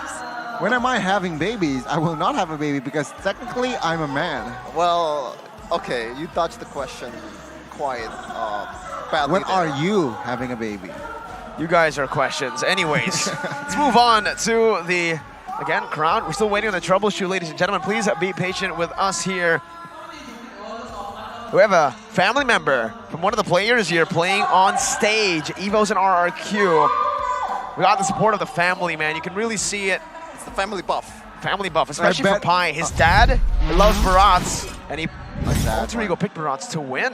Ooh, we're gonna go straight into the game for EVOS versus RRQ. Brands picking up a sprint instead of Purify or instead of Flicker. Oh, Ijime already so low. That fadeaway basic attack almost taking him down there, forcing a Flicker already very early on. And this will mean that Clay will have a pretty good advantage into the second minute. Oh, it's an interesting matchup, right? It's Angela and Diggy. We've never seen this before, so it's both kind of a reactive pick, but Angela can play a bit more aggressively than Diggy. So in this case, there's gonna be much more independent players, like, because there's not much ganks, there's not much engages that's been made in the early game especially. Yep, and let's talk about Clay here, right? Why he opted for that Purify here. Very clear the heavy spin, but top side, oh my god. You can see the bullying already now with Brody. Oh my god, and then even behind their Dreams is going to be targeted down. Has the Flicker to get out right now. And it won't be the kill just yet, but Clay will be able to find the range. Hijime getting blocked by the wall, not able to help this gold laner. Brands still trying to farm the best he can, but RRQ with a solid lead early on already. Very solid, right? And take a look at this. RRQ already munching the gold shield turret topside. Scholar is having a feast already. Now that should be a problem. Taz with the heavy spin catches Lemon, but will not commit onto a fight. Lemon though. Whoa, what? Whoa, there's a wall. I'm a Flicker out. I don't care. Okay, there you go. Brand's up with Blazing Duet now on the Skylar. That's going to be a kill picked up by Dreams. The brand-centric gameplay. 3 members up top. And RRQ, this is where it might be a mistake. They are doubling down on gold lane control, but they are not able to secure the turtle. EVOS Legends are able to win in that department as well. Oh, this is a messy early game, Gani. The fact that there's just too much hold right now we're seeing, and 2 kills already. We're seeing the effect of that Diggy and Angela pick. You see that Diggy did not rotate towards the objective take. Instead, he chose to pressure the gold lane from EVOS Legends in Brands. Knows that Brands is definitely a force to reckon, especially with this Claude, and he will try to pressure him. Look at Albert on Fredrin, waiting. The reverse time gets placed down. The feathered airstrike as well. All for the roamer though. Here, taken out. RRQ putting some pressure down again in the top lane. Going to be able to take the first turret down. This will give the Brody so much more room to really snowball. But look at the timing of when he gets the turret. Is it possibly too early? It sounds weird, but usually you want the gold cannon minions to be gone before you get the first turret, right? So that you can actually lane swap over. Let's see. Will it be that impactful? But also, peep that Taz is above one level ahead of Albert. So let's see here in that turtle fight what will happen. A little bit late on rotation here, it seems like, whereas Taz, he's more objective-centric in that early game. He has that pathing in hand, and it seems like he was able to execute. But here, Lemon now, semi-targeted here, will not commit on towards anything just yet. Both teams here will look for the next agenda in the map. It's going to be the turtle. Seems like RRQ, they're the first one in that party. Okay, Lemon already going to get chunked now by Psychons and Dreams. Now they're going to be able to get some more HP from the minions there. Vin now rotating to the team with Brody as well. Black Dragon form going to be popped into the back line as the time journey gets baited out. That's what they needed. And Taz now will have free reign as the Petrify connects onto 2! EVOS Legends! They collapse, but they lose out on the turtle. Psychos still hunting. Going to be able to find an owl in the back. That's the Diggy taken down. Albert now onto Psychos, looking for a re-engage for the side of RRQ. As Lemon is going to be able to dive onto Dream. Psychos escaping with a furious dive. Lemon not able to utilize the resets properly, saving the final slash. This is the trouble of EVOS' composition, right? The fact that they have Dreams kind of being at the frontliners in the early game just doesn't make sense. You have to put Toss in frontline, and even if you do put Toss, he's your jungler, he's your retribution taker, he's your objective taker. So it's a lose-lose situation if you actually pull off, if you put Toss in front of you, it's gonna be hard for you to take objectives. But Trance getting jumped up real low with the better X-Strike. He holds on to the PMI, just dodges it with a sprint there, and he catches the wave with the Blazing Duet, places the Battle Mirror image behind. Well played. Very good display again here. Now it's both teams just trading punches. Take a look at the scoreline. It's 3-3. And, well, the gold lead is very much hangs in the balance. Now, it's going to be Brody here opting for that VOD first item. Hasn't been collected yet, though. And it seems like with all tenacity here, it's going to be Lemon is going to build Dominance Ice first. With that Fury Hammer, he just wants a little bit of penetration attack item. And it's after that, it's just full item. So a very similar approach from the side of Yuzong, where he opted for that Thunderstrike, right? And then he will build full bottom lane, but Claude bottom lane as well. Psychos forced to use the Yuzong. Our guard, Petrify, Lemon, chain CC, but he's going to be able to find the resets right now. He jumps back in, but Psychos with a furious dive now, and the help of the heavy spin will be able to pin Lemon down. Dream gets the kill. Albert now looking for the Appraiser's Wrath, will be able to find Psychos, but look who has joined the fray. It's Ijume. With Clay now running away with the Wings by Wings, Albert dashing out to safety. EVOS Legends, do they come out on top in the trade? Psychons for Lemon. Well, it's an ESP for an ESP, but RRQ has the objective to take in mind. Albert will try to execute his retreat over Toss, but Toss has the heavy spin. Let's see if he goes for it. Reverse time. Gonna be able to bring him back right now when Taz will just concede it over. RRQ with another turtle in their hands. Very good execution again. Your top side though.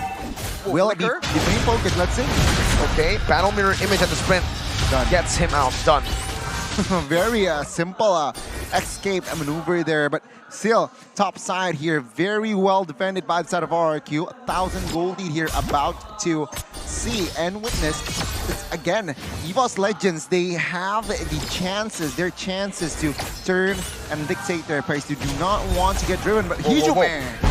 Nice pickup, man. Ijume with a great read. As Skyler pops in that torn apart memory to clear in the wave. They're rotating towards the XP lane now, trying to utilize Brody to get those sieges underway.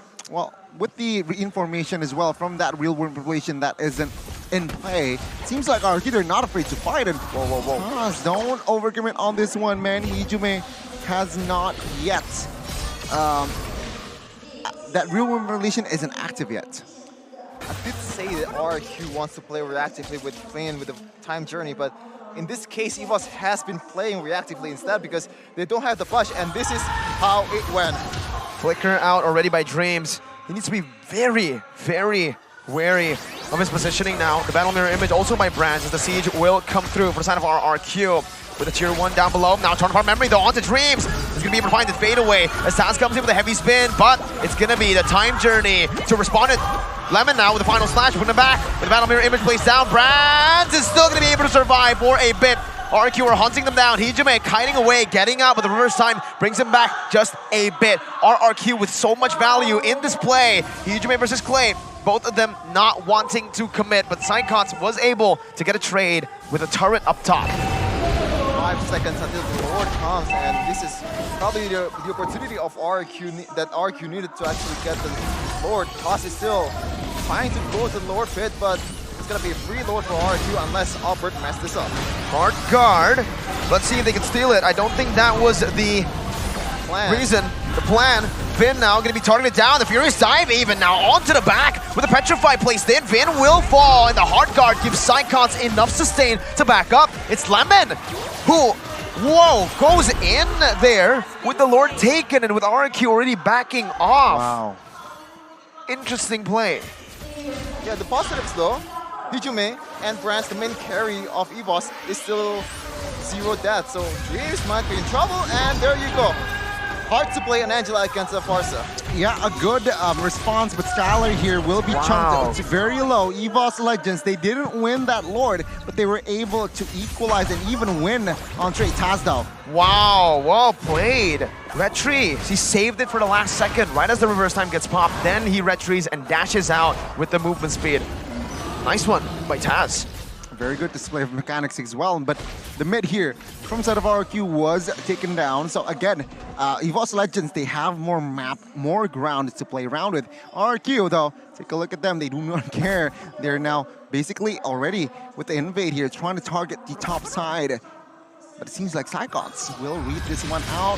Hard guard is there, Tornabar memory, not going to be used by Skylers. Hijime is caught now with the reverse time as well. Pops in the RWM, now Taz will be stunned up as Skyler picks up the kill and sieges down the tier 2. EVOS need to respect this, but Dreams will be able to flicker out just in time. Oh my god, the Tornabar memory almost got him. Meanwhile, Brands though, it's always like that. Brands has just been farming, really waiting for that power spike to hit. And when it does, will it be able to get EVOS the dub in these team fights, Gani? Whoa, he's still staying. Well, the thing is, Albert, the Brands can play this aggressively because he has that global presence of Dreams with the hard card. So he can just dash in, and dash out with the sprint as well. He can get out of the team fights easily. Looking at the items here, interesting, right? Already Golden Staff Corrosion and as well as DHS. So technically, Brands is already ready to fight 5v5, 4v4. Seems like now it might be the chance to show that items off.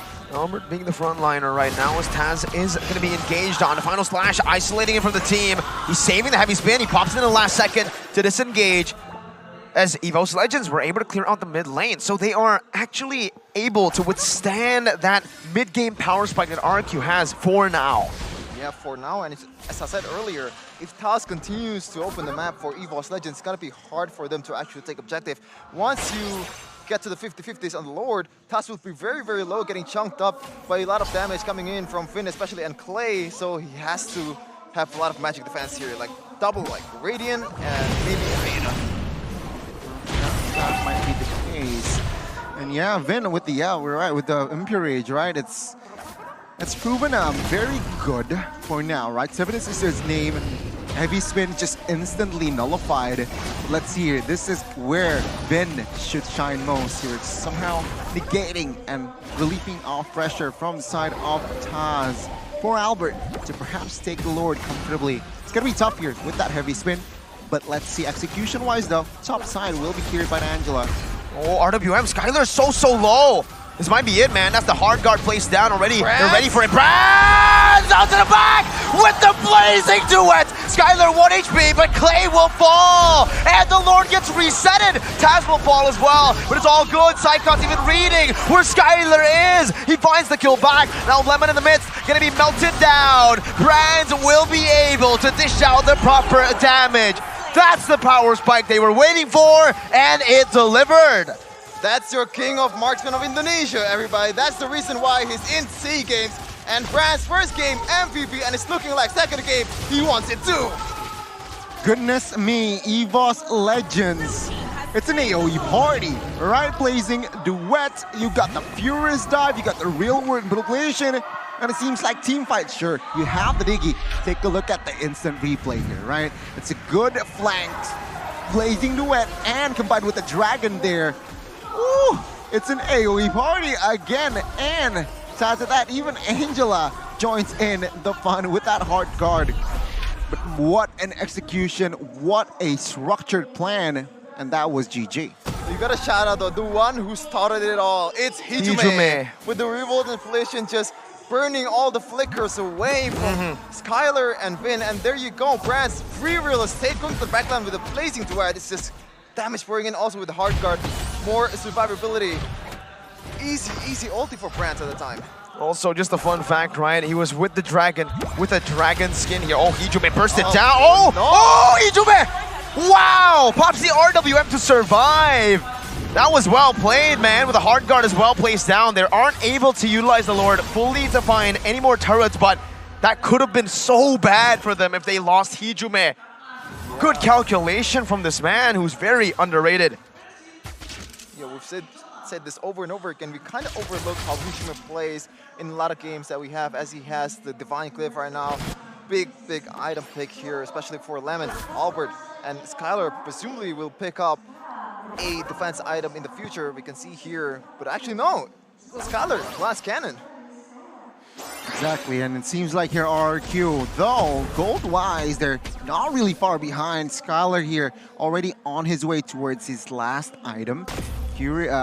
BOD already in check, Blade of Despair, Malefic Roar, and as well as Hunter Strike, and that Wind of Nature here. So damage-wise, he is also ready, but it's just a matter of positioning. Franz has a better hero that is just so mobile, and with a 204 score with the Blazing Duet, and already prio items has been collected.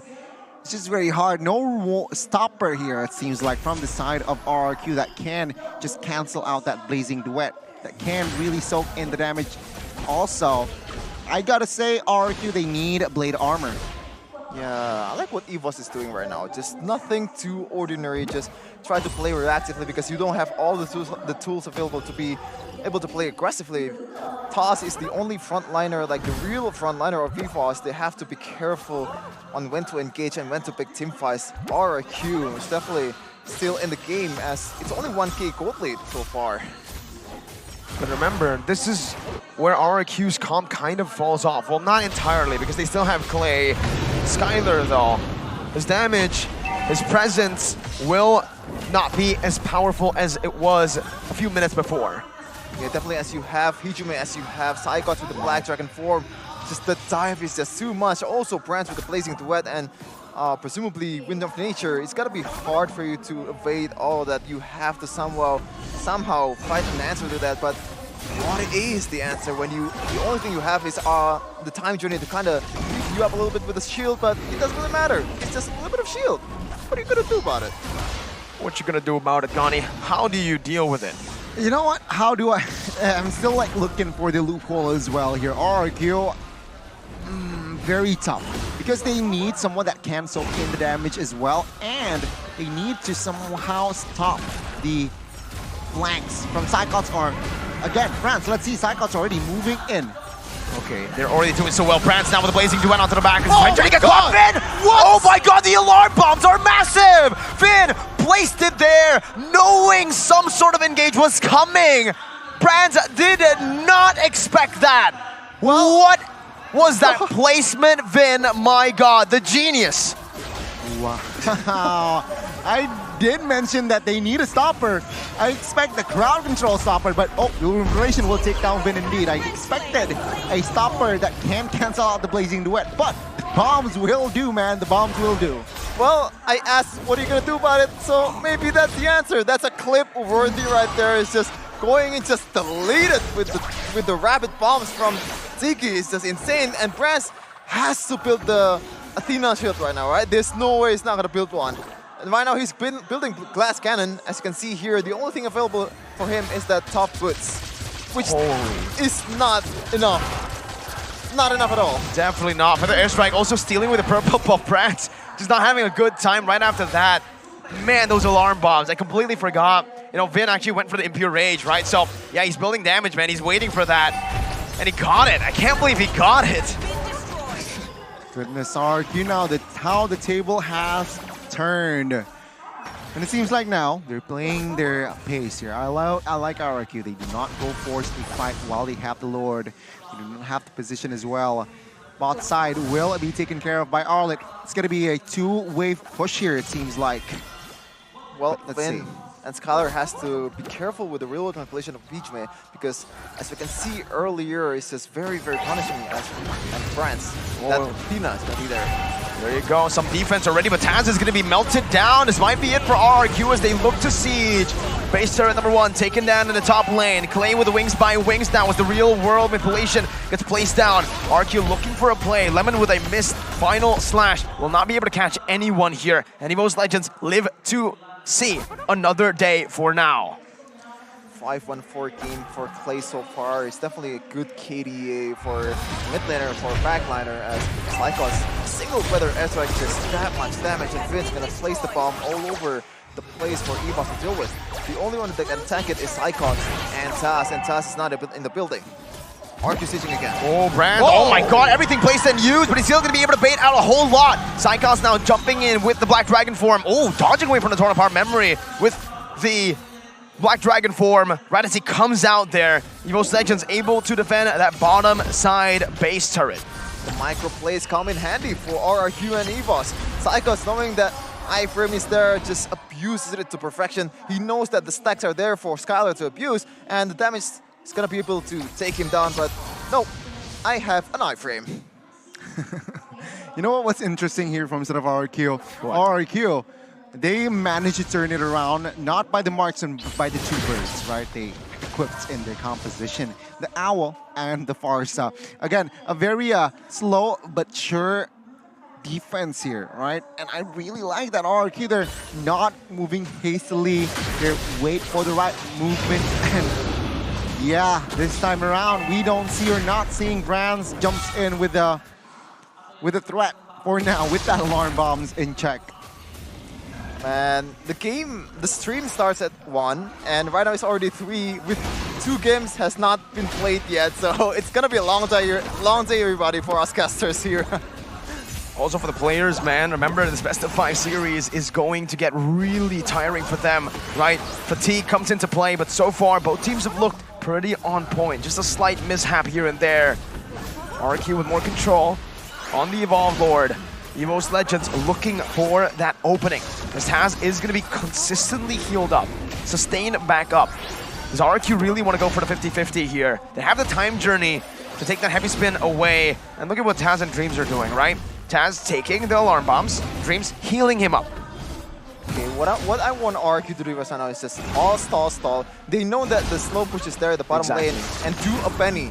It's gonna be Angela defending, because Angela has the global presence, and Taz is gonna be killed. Uh-oh, feather airstrike, and everything popped and used. Let's see, Taz, will he be able to find the opening? He won't be. Albert secures it. Psychos in the midst right now, as that's Clay with the winner's function, buying it in time. Brandt walking all the way in the back, gonna be able to escape with a battle mirror image as Hijime is still alive, still poking them down. Slowly but surely, Psychos buys the winter here. 1 member down, and the Lord over to RRQ. Evolved. Will EVOS be able to defend this? Wow, not gonna lie, that was a good attempt by EVOS. The 50-50 is just not there, and right now, EVOS will try to defend without Taz, presumably because they're gonna rush this Lord, knowing that it's gonna be 5v4 if Taz is not there yet. It's going to be very interesting indeed here. Item-wise, it's going to be the Holy Crystal, Divine Glaive, and Glowing Wand for that Farsa here. Clay. Wow. Wow, Finn! There you go. Well played, man. The reverse time, bringing it back. Hijime now in the midst of it all. Popping the real world manipulation as Albert loses the immortality. Brand's very, very low. Has the immortality. 2 members against the world. That's going to be the damage. RRQ. They will not go down like this. Wait, Taz buys a bit more time, but it looks inevitable. They will be able to equalize the series 1-1. Well, it's El Clasico for a reason. 1-1. RRQ strikes back. They don't want the White Tigers to win it. They don't want White Tigers to advance, as they will try to extend the streak of them going to international tournament 5 times. But that last play from Vin, man. What if I use a Diggy and pass it off as a Kaja? Delightfully devilish, Finn. Flicker reverse time. It's a very good comeback from the side of RRQ. Remember, in the early game, it was similar as game 1, where EVOS Legends, they were the ones who got that control, who really dictates the pacing, the tempo. And take a look at the fans, man, and they're enjoying themselves. It's a good equalizer here. And what happened was, it was just RRQ getting the domino effect that they need after Bronze taken down. It was a shutdown.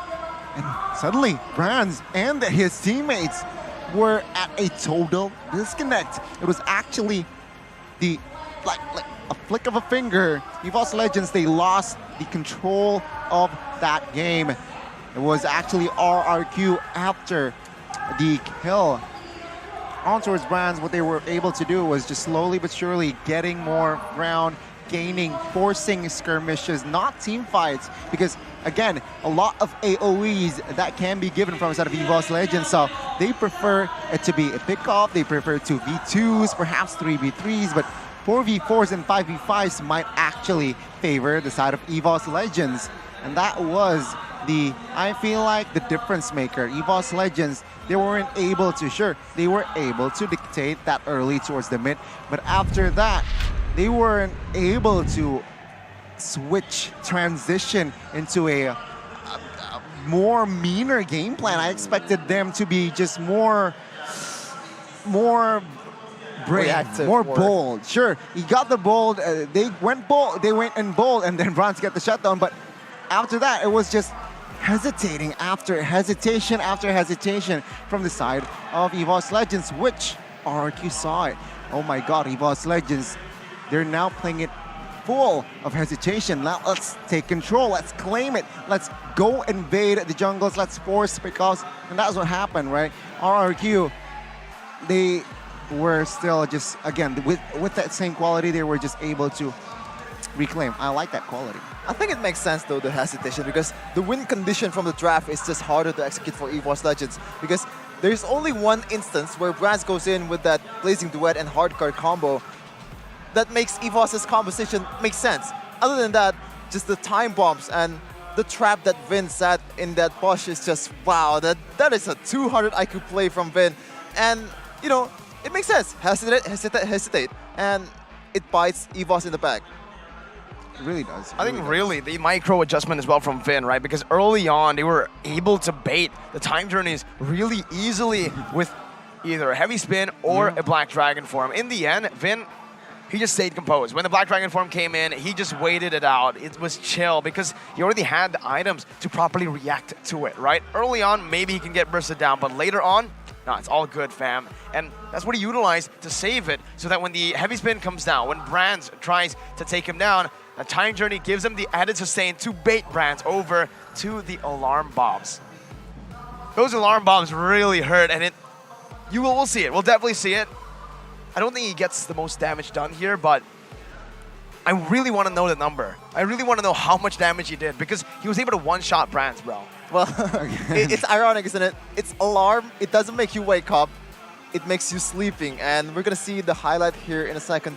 But before that, the items checks for RRQ versus EVOS. Anything stands out, Goni? Yeah, of course, Vin, right? You mentioned why the alarm bombs hurt, right? Take a look at the items here. Magic power and that Enchanted Talisman. You have the glowing one and the Divine Glaive. That hurts a lot. With the Radiant Armor, it adds more it can withstand the damage from the side of Hijume a little bit. And Dreams, a very good display. But Albert displayed, Fredrin, I gotta give props towards Clay too.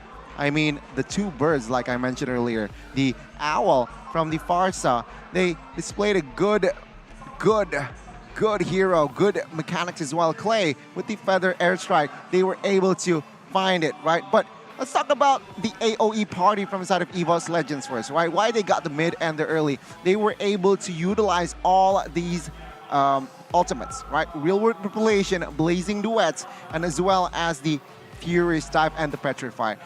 With that in mind, they managed to control more often team fights, but it's just the two birds that they were able to find here, the Farsa and the Digi. Not killing two birds with one stone, killing the White Tigers with 2 birds here, Sheffin and Mirko. So again, the Farsa and Diggy, I feel like the Farsa has more damage than the Diggy, but I might be wrong actually seeing the items with Divine Glaive and as well as the, what item? The Enchanted Talisman as well. It's gotta be Diggy.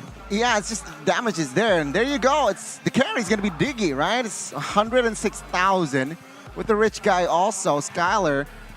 But man, the 2 birds were just somehow unstoppable with the also very reliable Albert. I feel like Albert actually still might get the MVP, seeing his performance. Ooh, I don't know about that, man. I feel like Vin deserves the nod as well because damage dealt. I think this kind of a overrated stat for Diggy because as long as you build damage, you poured all the bombs. By the way, the bomb is a rabbit, by the way. So you drew that wrong, Gani. You're a bad drawer. It's called a time bomb. It's called a time bomb. You're a drawer, Gani. Artist. People store Artist. things in you, man. But artist. Oh my God. But But yeah, I mean, ladies and gentlemen, that was a very good exchange, a good series, right? That's a sign of a good series where EVOS Legends, they got the first game. We saw instant readjustments from the side of RRQ. They know their mistakes in game 1, they reset it, and in game 2, they displayed a different approach from the side of RRQ, and that was also the way.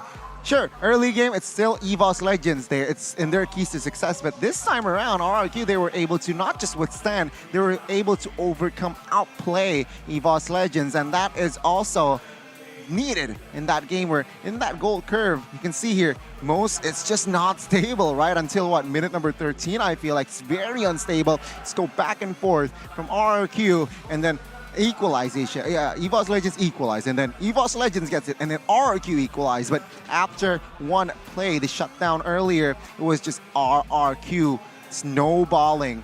And after that, it was very, very tough for EVOS Legends to make a play because remember, Taz, when he jumps in, there's Diggy again, right? With the time journey to negate, to nullify that heavy spin. And remember, Hijime, he's on a Eve. Remember, playoff win rate for Eve, very, very low, right? Very hard to pull off that Eve.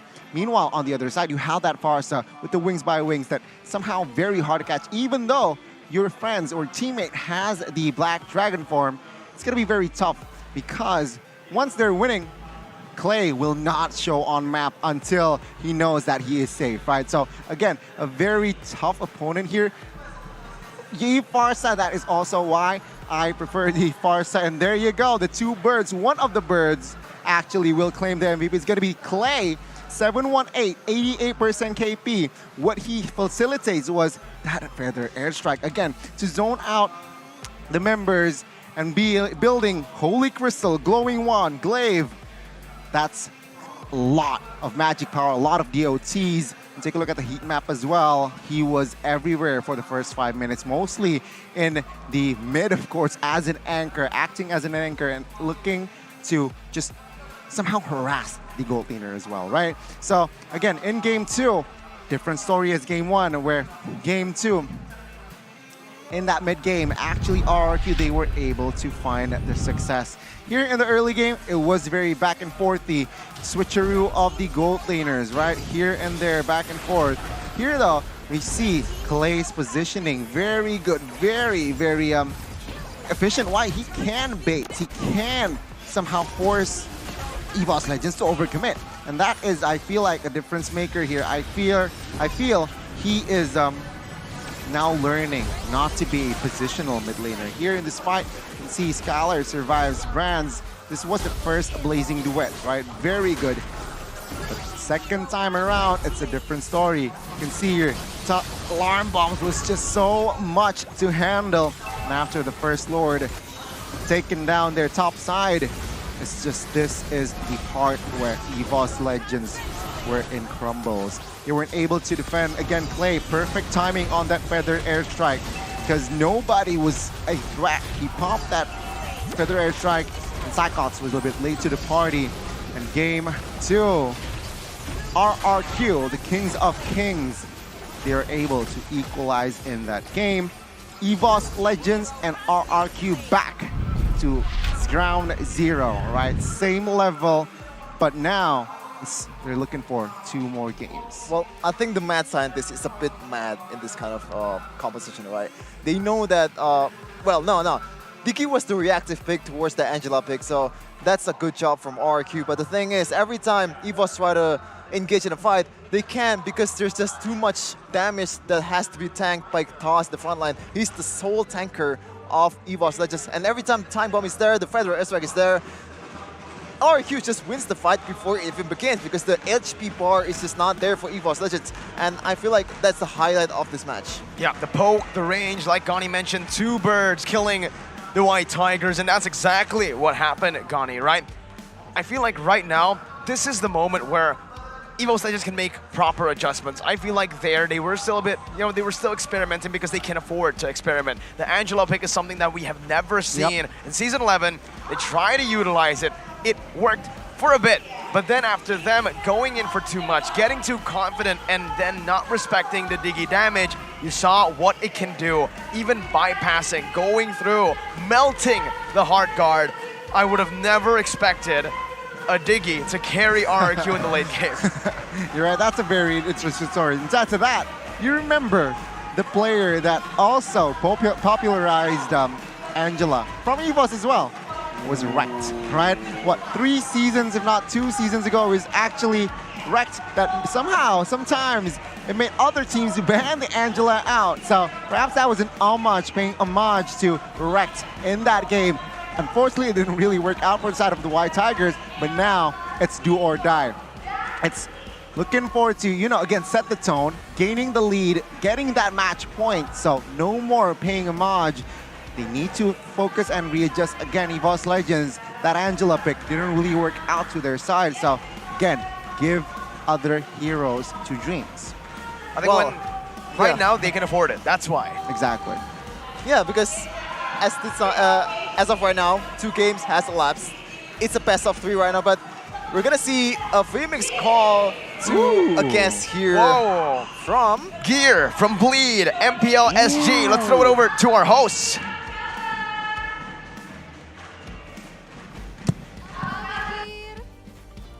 Bagus, halo. Wah, ini dia. Ini kita pakai bahasa Indonesia apa Inggris ya? So, Bisa Indo. Oh, bisa Indo. Oke. menarik sih. Tapi gimana sih keadaannya untuk MPL Singapura sendiri, untuk Gear juga di sana? Menurut aku bagus lah, bagus. Sorry. Bagus. Ya. Nah, tapi Gear, kalau misalnya membandingkan nih the difference of the MPL in Indonesia and Singapore, what are the differences? MPL Indo lebih agresif, tapi di Singapura itu lebih kayak aman sama defensif lah. Jadi nonton MPL ID jadi lebih seru kayak gitu. Lebih seru ya? Seru Tapi ya? kalau ngelihat El Iya, Clasico, betul. RRQ dan EVOS Legends di match kita yang pertama ini, kamu ngelihatnya gimana sih? Sekarang kan lagi kejar-kejaran, it's really competitive for RRQ and EVOS Legends. How do you see the first match and especially game 1 and game 2, Gear? The team fight is very oriented. Like the team fight looks very exciting. Then both teams very strong. Oh, katanya tim fight kedua tim sangat keras dan kedua-dua tim ini katanya strong dua-duanya ya, Bude? Yeah, betul. And how do you see maybe is there any difference from the culture or the journey or the lifestyle in Singapore and Indonesia? Maybe the pro player has different culture or different Routines ya? Yeah. Di MPL Singapura kita metanya ikut-ikut Indo sama Filipina sih. Jadi kita nontonin MPL-nya mesti dibelajarin kayak gitu. Oh, seperti itu.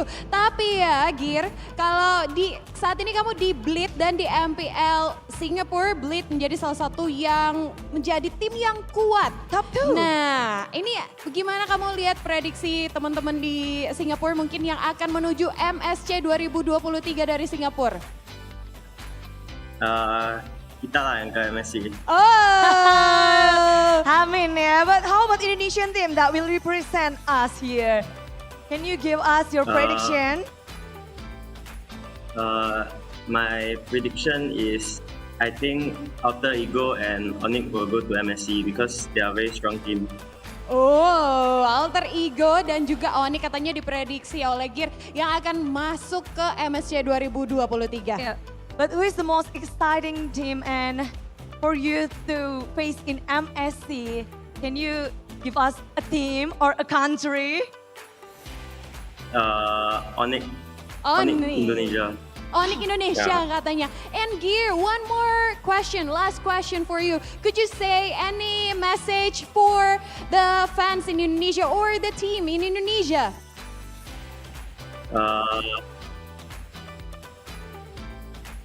Terima kasih buat mendukung kita dan semoga kita bisa lolos di MSC. Thank you.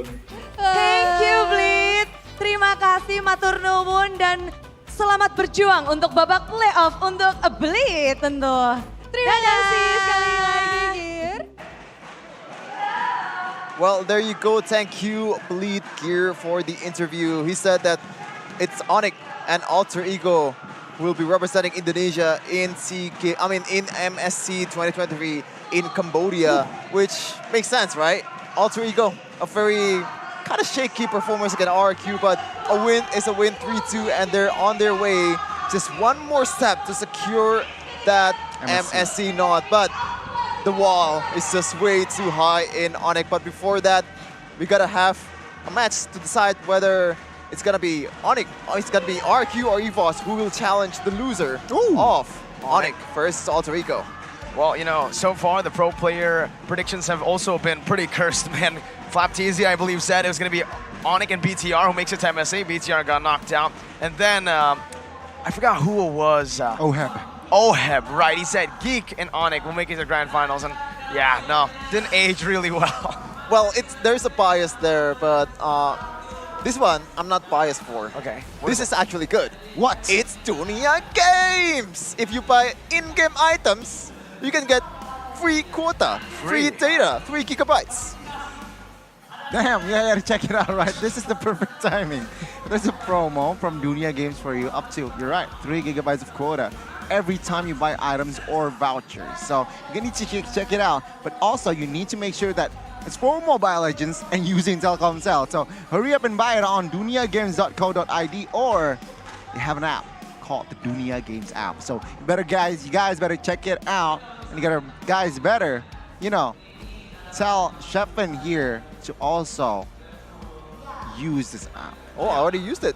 What I want to tell you guys though, Liar. if you're using... What? What? If you're using a different provider than Telkomsel, what are you doing? Throw that away. Use the best in the business in Telkomsel. But of course, it's game 3. It's best of 3 right now for RRQ versus EVOS. It's gonna be a long day. It's gonna be a match indeed. Let's see. EVOS Legends, the mad scientist trying to, you know, start one of his experiments in the playoffs. I honestly feel like the Angela could have worked, right? I mean, it was working for a while, but it felt like, here, EVOS Legends, I feel like they were playing really well up until they started winning. And that's when they actually stopped playing well. That's a weird observation there. Like the fact that they started losing after they were winning. Yeah, because the way they were playing was so disciplined. They were always trading on the map. They were really outsmarting RRQ almost the entire game. suddenly they But switch. when they finally got to their power spikes, they're like, you know what? Let's resort to our instincts. Let's just go in. Let's just fight. Let's just forget everything that made us so successful in the early to mid game.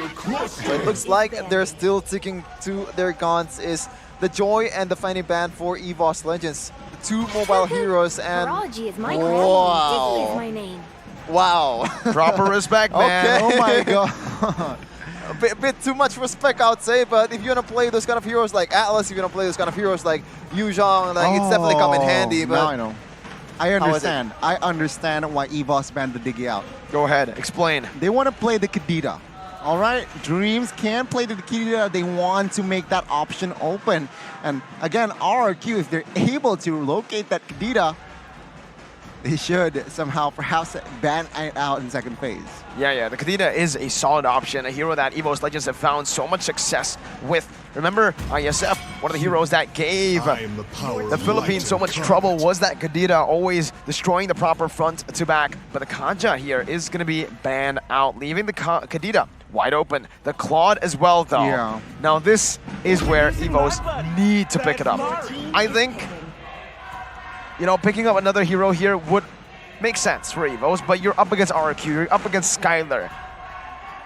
You may think, hey, it's easy to counter him on a Beatrix, on a Brody, on a Melissa, but do not give him Claude. And I think EVOS made the right choice. Well, don't forget that this Claude has been banned in M4, in MSC against RSG, so it's a proper respect given towards Skylar, and we have a comment from Professor KB himself. What I hope for RRQ, what I hope for with RRQ's event, defeat here is only one thing, that RRQ will come back in M5 even stronger and even farther than just being in top 3. That's my hope for RRQ. Whoa. M5, we're talking M5 already? Are we foreseeing that low-key Kabe said that EVOS Legends will win this match?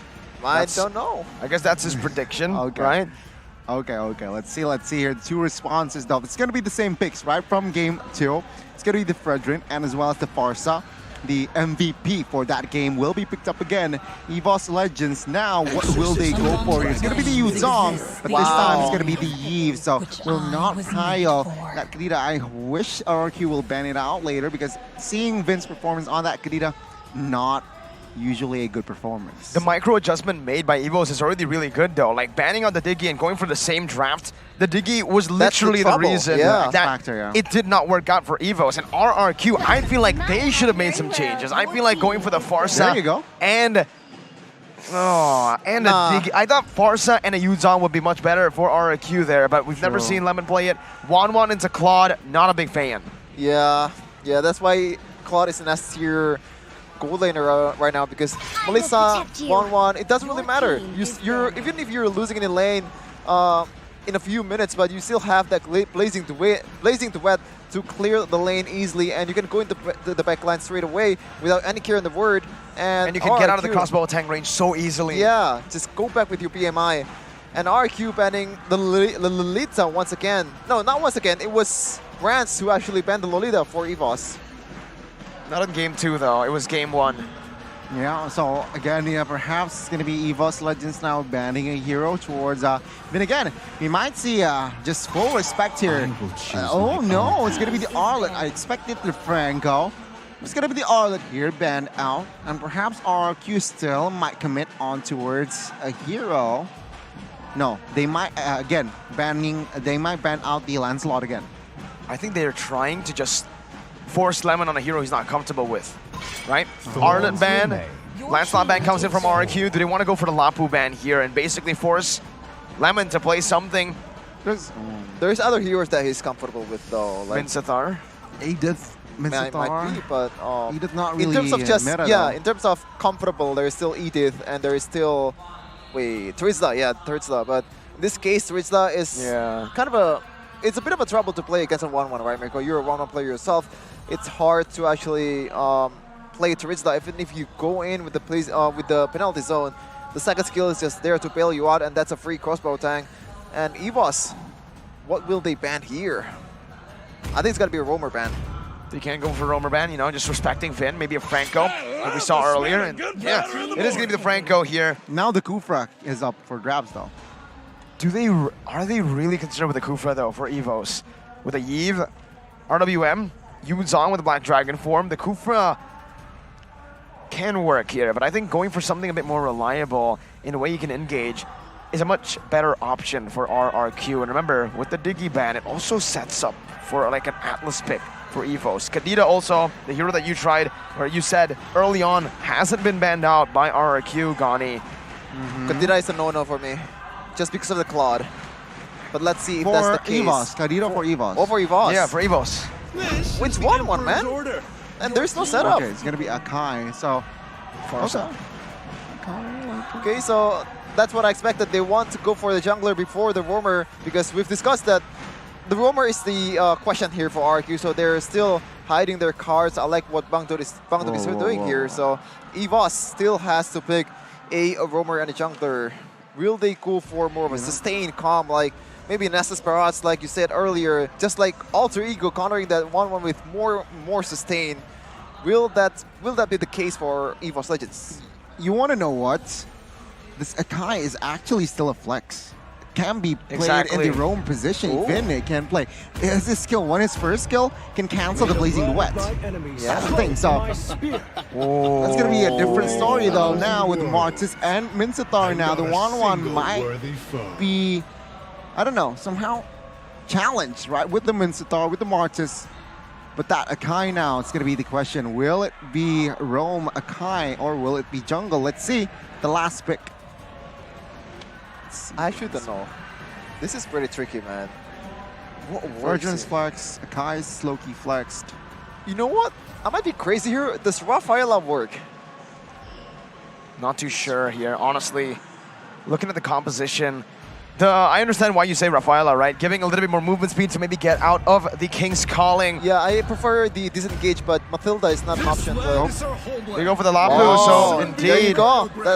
That's what you said, Akai flex. Yeah, it's an Akai flex, seemed like. Into Rome. The heavy spin is going to help him a lot in these skirmishes with the King's Calling as well. It's a proper source of disengage away from that King's Calling. And with the Lapu, like I said, it was not banned out, and it is one of the heroes that Lemon is comfortable with. And also, a bonus is it's meta. Ooh, it is meta. That's one of the most important thing, but comfort above everything. And again, it's a best of 3, everyone. It's a do or die. The one who loses this match will go home without any kind of prizes, without any kind of tickets to MSC. Let's see if RRQ or EVOS will take the first step towards MSC. Well, ladies and gentlemen, without further ado, let's see the Land of Dawn. Game 3 now in full effect. Game 1, EVOS Legends strike first. Game 2, RRQ equalize. Let's see the conclusion for Game 3. Let's see who gets a match point. Ladies and gentlemen, EVOS Legends and RRQ, welcome to the Land of Dawn for game number 3. Ooh, it's 1-1 in Claude, Miracle. 1-1 in Claude. You said earlier, the 1-1 might have an edge in the early game, but once that Blazing Duet is there, once that DHS and Golden Staff is there, it's going to be trouble for 1-1, and he has to rush. She has to rush that Wind of Nature to be able to withstand all the damage coming in from that Claude. Well, it seems like here Vin will opt for the Tenacity build, not the emblem, not the Concussive Blast emblem. So he's looking for the more of a safer and as well as tanky option here. But it seems like it's going to be Dreams here, also on the Tenacity emblem. You know what? I personally feel like the Mincetar. When we're talking about Mincetar, I prefer him now on the EXP. If you really want to just give out the... If you really want to extract the potential of that hero, but prove me wrong, Dreams, prove me wrong. Well, like I do see your point here, but from my experience, Mincetar is not much of trouble in EXP and laning, but Dreams has to pull off the flicker there with the retribution from Albert. Perfect time as the total is still 30 seconds though. Your retribution will still be there when the objective is there. See here again the trade between Sakots and Lemon. Usually, of course, it's going to be Yu Zhong has the edge with the spell vamp. Lemon now needs to be careful. We'll just focus on clear though. So again, both teams now in game 3, it seems like both teams are slowing down their pace, slowing down their tempo. They do not want to go in hastily. And it seems like now with the first turtle, Lemon though pulls the first trigger. Uh-oh, might have been a bit too early though. The Bravest Finder did just a bit of damage onto Psychot. Sans was able to evade onto that, and the Black Dragon form comes in now. Albert's gonna be sold away. Finn does have the heavy spin, but he's gonna be caught in the Petrify right now as he pops the heavy spin to disengage, giving EVOS Legends much more control over the turtle area. Hijume, oh, almost a steal there. Albert still saving that retreat. This could be it. The battle right now is both the real world manipulation and the Feather Airstrike comes down. The Appraiser's Wrap isn't able to save him. Stas secures the turtle, and it's a double for the SEA Games Indonesian representative, Psychots. Well, that's on Lemon, right? That's on Lemon. The initial engage was a bit too early, as you said, Miracle, and after that, just diving into his set, basically just going in 1v4 without any spell fight whatsoever. Like, it's recipe for disaster. Yeah, it's a waste of resource, right? I mean, the turtle was barely touched, and then he popped the ult for two tanky units, for Tarzan as well as Psychots earlier. So that's And he didn't get a stun, he didn't get the damage done. anything, right? They didn't even poke. So somehow perhaps adjustment needed there to coming to this next turtle. But RRQ now, yeah, they lost that trade. They got that. They lost the fight. They lost 2 members, and they lost the mutual objective. They need desperately now compensation to somehow equalize on that gold area. Bronze already 3 minutes in collected the DHS. So again, very tough here already for Skylar, perhaps knowing now Dreams and as well as Akai will be in that top vicinity. Retribution battle is gonna be insane, man. Like the fact that Martis has the mortal coil, but the thing is, Finn also has the heavy spin. Finn will eye for a chance when the mortal coil is already used. He's gonna try to pin Taz down when the objective takes comes down to it, and pretty much secure the 50-50 or the lack of it for Albert. We're gonna see here, 4th minute into the game with a 1,000 gold lead. So far, they haven't really been able to push the tempo further. But it's just a given, right? They're both waiting for the neutral objectives. It seems like here both teams just, again, Bot lane? slowing to, Almost. Magic Worship is enough there. Talking about late game, perhaps that will be enough damage there. But now it seems like now with the Lord up, Psychots recall, RRQ will definitely step on the gas. Let's see though.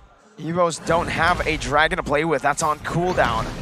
RRQ, they can play with their cooldown still with the Bravest Fighter. Now up again. Lemon utilizing it, but it might actually not be used here with a heavy spin popped in. Lemon going to be able to find the Bravest Fighter once again onto the back. But it's going to be Taz who tries to look for the play. Lemon all alone here is able to flicker out, and it's well played. He baits and he zones EVOS while RRQ takes the objective. Well, unnecessary, a bit unnecessary, right, from Vin and Lemon. I know that he needs to zone away all the members of EVOS Legends. As you can see here, Psychots actually going for a split push and getting it done in the bottom lane. And he could have done much more, Lemon and Vin, but no! Wow, okay. Good rotation there from Clay to cover, to deal with the last minion. Well, it seems like looking at the items here, it's just all standard for now, right? Ice Queen's Wand, first for Side of Eve, Clock of Destiny already built from Side of Farsa, and of course, DHS, and on its way is Golden Staff here for the side of Claude. Meanwhile, Wan, Corrosion, and DHS should be their main focus, should be his main focus. But apart from that here, of course, the guy here opted for a Radiant first item here, realizing that there's Hijime, there's Sleeve on your opposing side. You want to somehow reduce that DOT, that DPS sort of attack. It seems like burst damage though from side of Farsa is still a lot for Hijime to handle. Half HP. Top side though, looks like RRQ. They might collapse here, looking at their rotation. But nope, it seems like they just also want to play it safe. Interestingly enough, Dreams bought a single dagger there, so I like the approach there. The roamer is not always full, full defense mode. He had to somehow deal damage a little bit, and it's just a very, very minor item, but I really like those kind of minor changes. Changes indeed here, it seems like, but in the mid side, it will somehow be the main focus here from side of RRQ. They're still behind 1,000 gold, and the structure bot side has been taken down. It says somehow RRQ again needs compensation, man.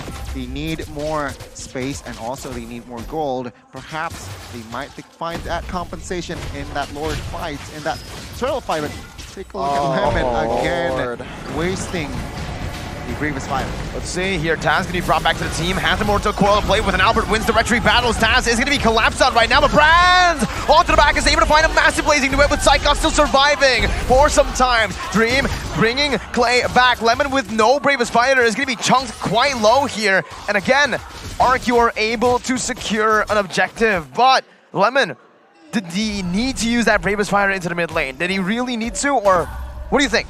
Well, use it in the tunnel at the right time, but from what we've seen so far, there's just it doesn't seem like Lemon really calculated all that part. As I said earlier, he's a very reactive player, but the calculation is just not there. I agree. I think his intentions were good, right? He wants to perhaps clear faster and also perhaps catch a player or two. But after Brands just pops the BMI, it's just done. Now, again, RRQ still in defense mode. Bot side might be their main prio now, but reinforcements are coming. Let's see the will a fight breaks. Oh! Wow! Off camera, almost. That was a kill on Clay. Hijume and Dreams. Wow. I think that was like, the Clay already popped the bird and he just stands there trying to poke inside the bush and just gets punished by Hijume, not knowing that the whole EVOS is there, and that's an easy kill for Hijume. So shout out for him knowing that the spell is not there for Clay. He has to be careful from now on from that kind of potential bush threat from EVOS Legends. Well, item-wise again, right? Adaptive crossbow here, collected. But oh, a fight might break loose here. Mirko. Dreams still, right now, the King's Calling, actually locking Skylar down, but the damage will come through anyways. Dreams, Paul, and Brands trying to do the same thing onto Vin now with the Blazing Duet on him. He soaks all of it in, and he's able to survive. A good pickoff for RRQ right before the Lord spawns into the game.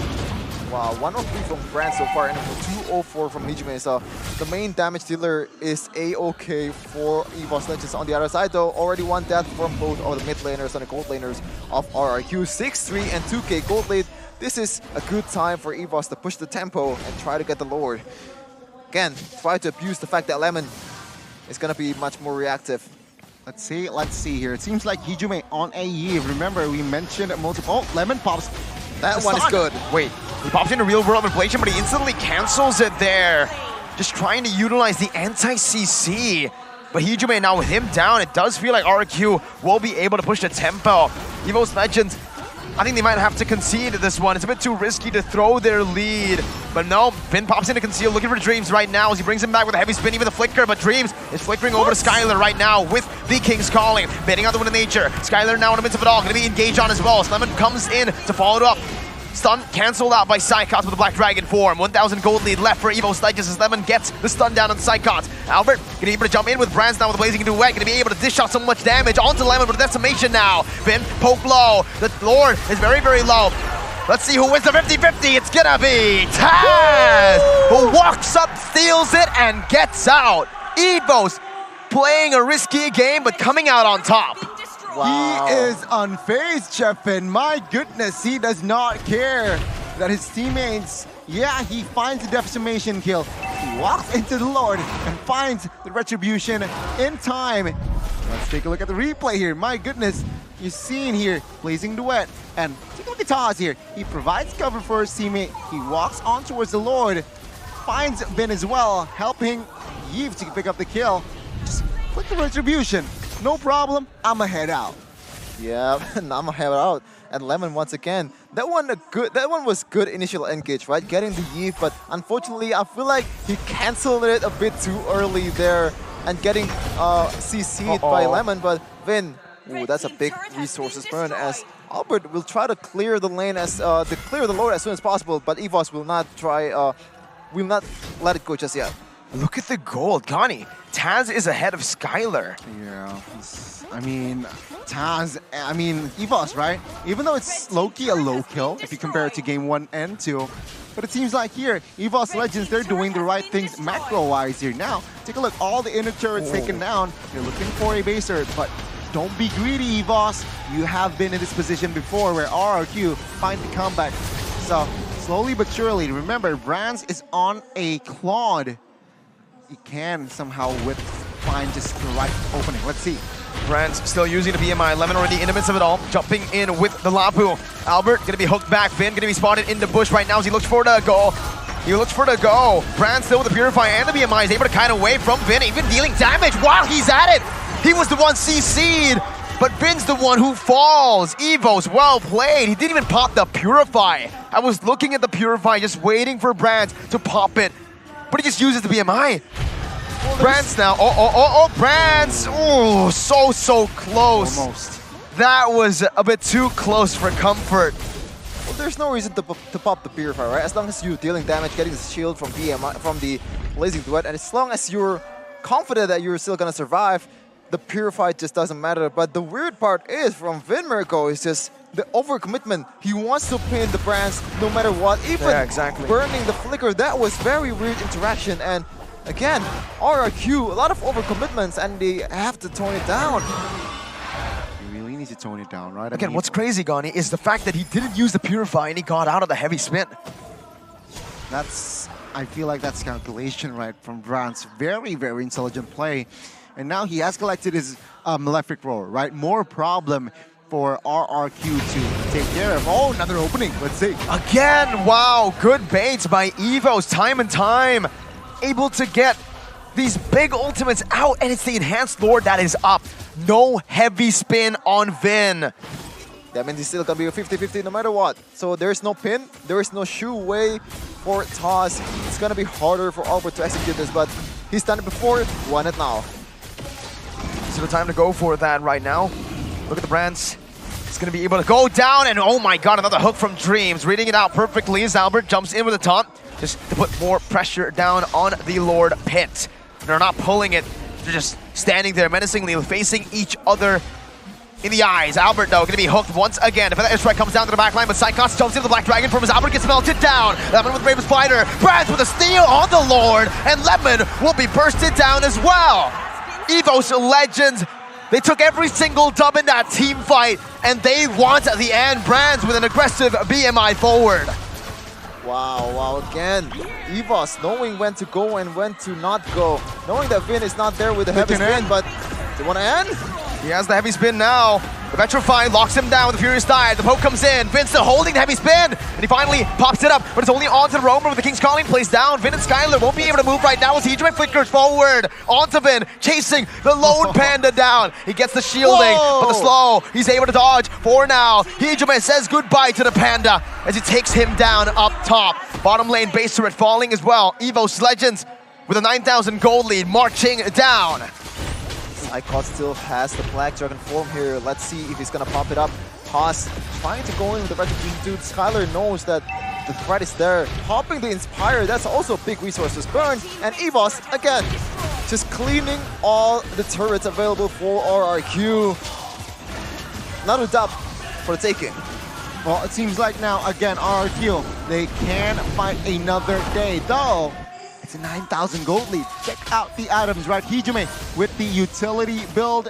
Also, semi-utility build, right? Ice Queen's one, Glowing one, but he wants a Divine Glaive as well. He wants to penetrate his enemies. And of course, taking a look at Claude. Very smart itemization. I like it when nature rose gold. Why? Clay can be a problem for this guy, but another engage happens now. It's only on to Dream Zone. That's the Roamer right now with the crossbow attack popped in, but it's going to be Vin. Brands in the back line. Look at the damage and even the base with a BMI. Everyone was focused on to Brands. He buys enough time as Psychots now will be able to wreak havoc.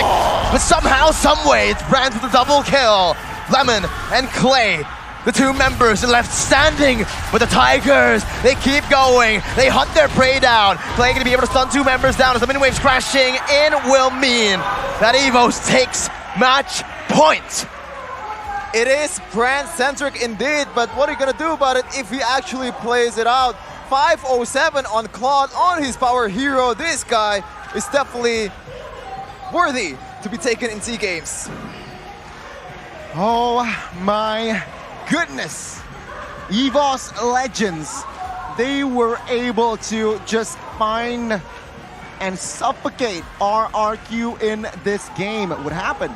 Well, again, Captain Psychots displayed a very intelligent Yu Zong. He's able to just somehow zone the members away with the Black Dragon form, but I also want to note that Claude, I don't think now RRQ can let go of the Claude now. Sure, they were able to withstand the pressure last game, but this time it's a different case. Martis was also a problem.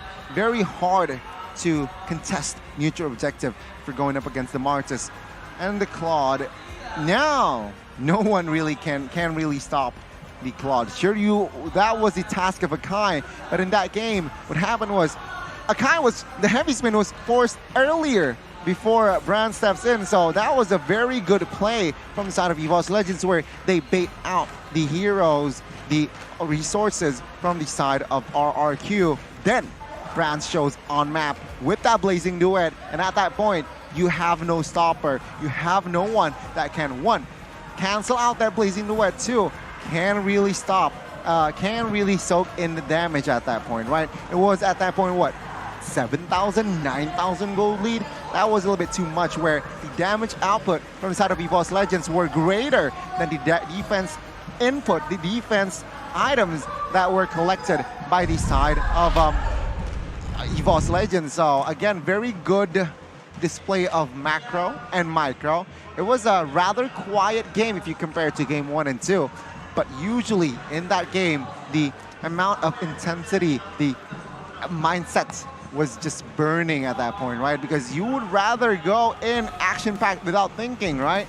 But in a slow game, in a very, very controlled tempo game, that's where usually you use more of your brain to not make mistakes, to also somehow be better than your opponent. Again, RRQ in this game, I see still disconnect, right? Game 2, it was slightly better. It was better. There was no disconnect in game 2. I feel like, sure, little mistakes here and there, it's normal.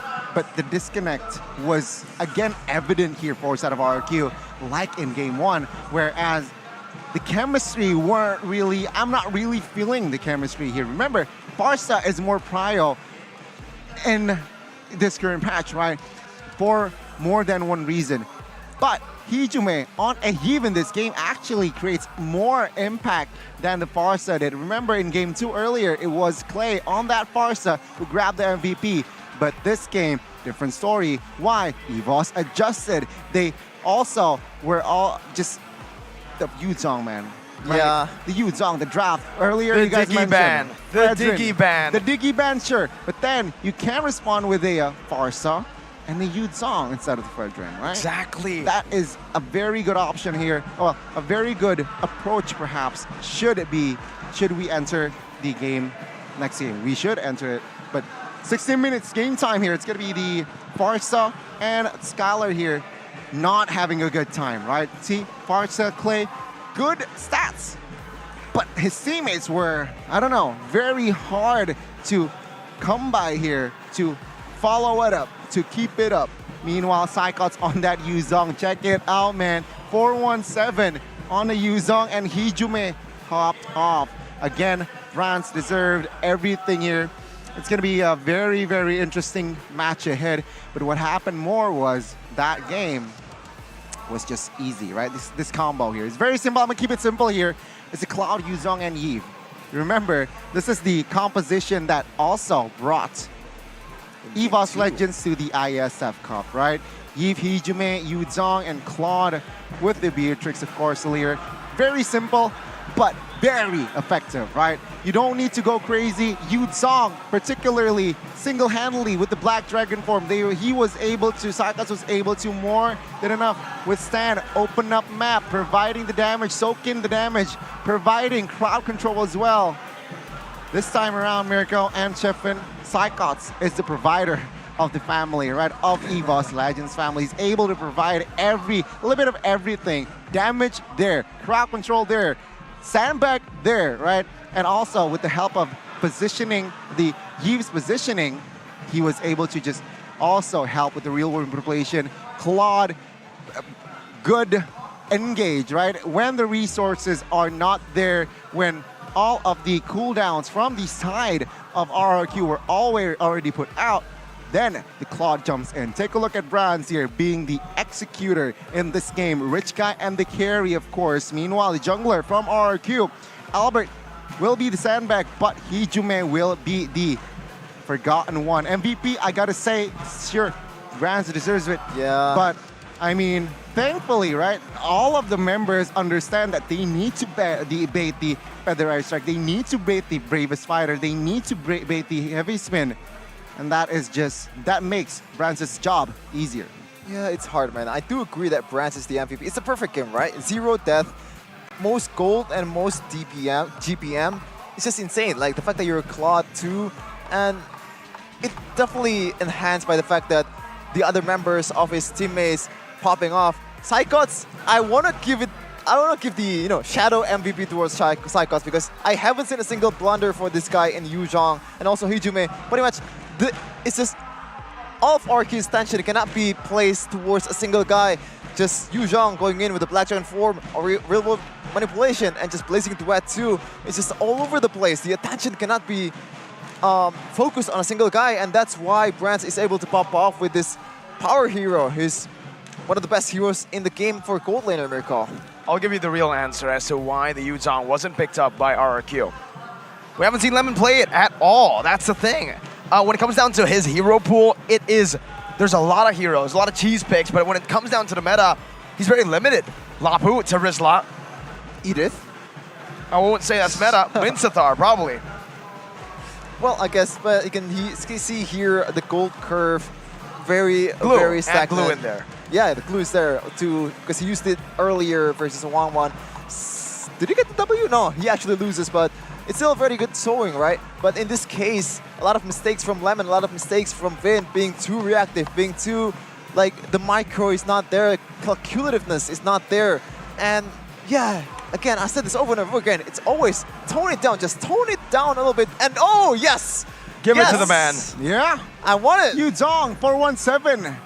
He, again, like I said, he's the provider of this game towards EVOS Legends, giving a little bit of everything in that game to facilitate, to provide for his team, and well-deserved, right? Again, this is why the draft, RRQ, they should prio that Yuzhong, maybe, yeah, you're right, we mentioned it as well. Lemon perhaps is not really comfortable on that Yuzhong perhaps, so that is the loophole that EVOS Legends, they were able to exploit that fact, right? And again, it's GG destroying the RRQ's backline. And again, a very good execution from the side of the Psychots, right? Heat map, take a look at this. EXP, 5-minute 10. Focus on towards the EXP, but do not forget the mid lane. You need to rotate to help the mid lane, right? With the Yuzhong, you need to be very active. And let's take a look here, Shepin and Mirko, what happened in game 1 and game 3 rather. To recap, it's going to be a very, very interesting indeed. Here, even from the first total take, right?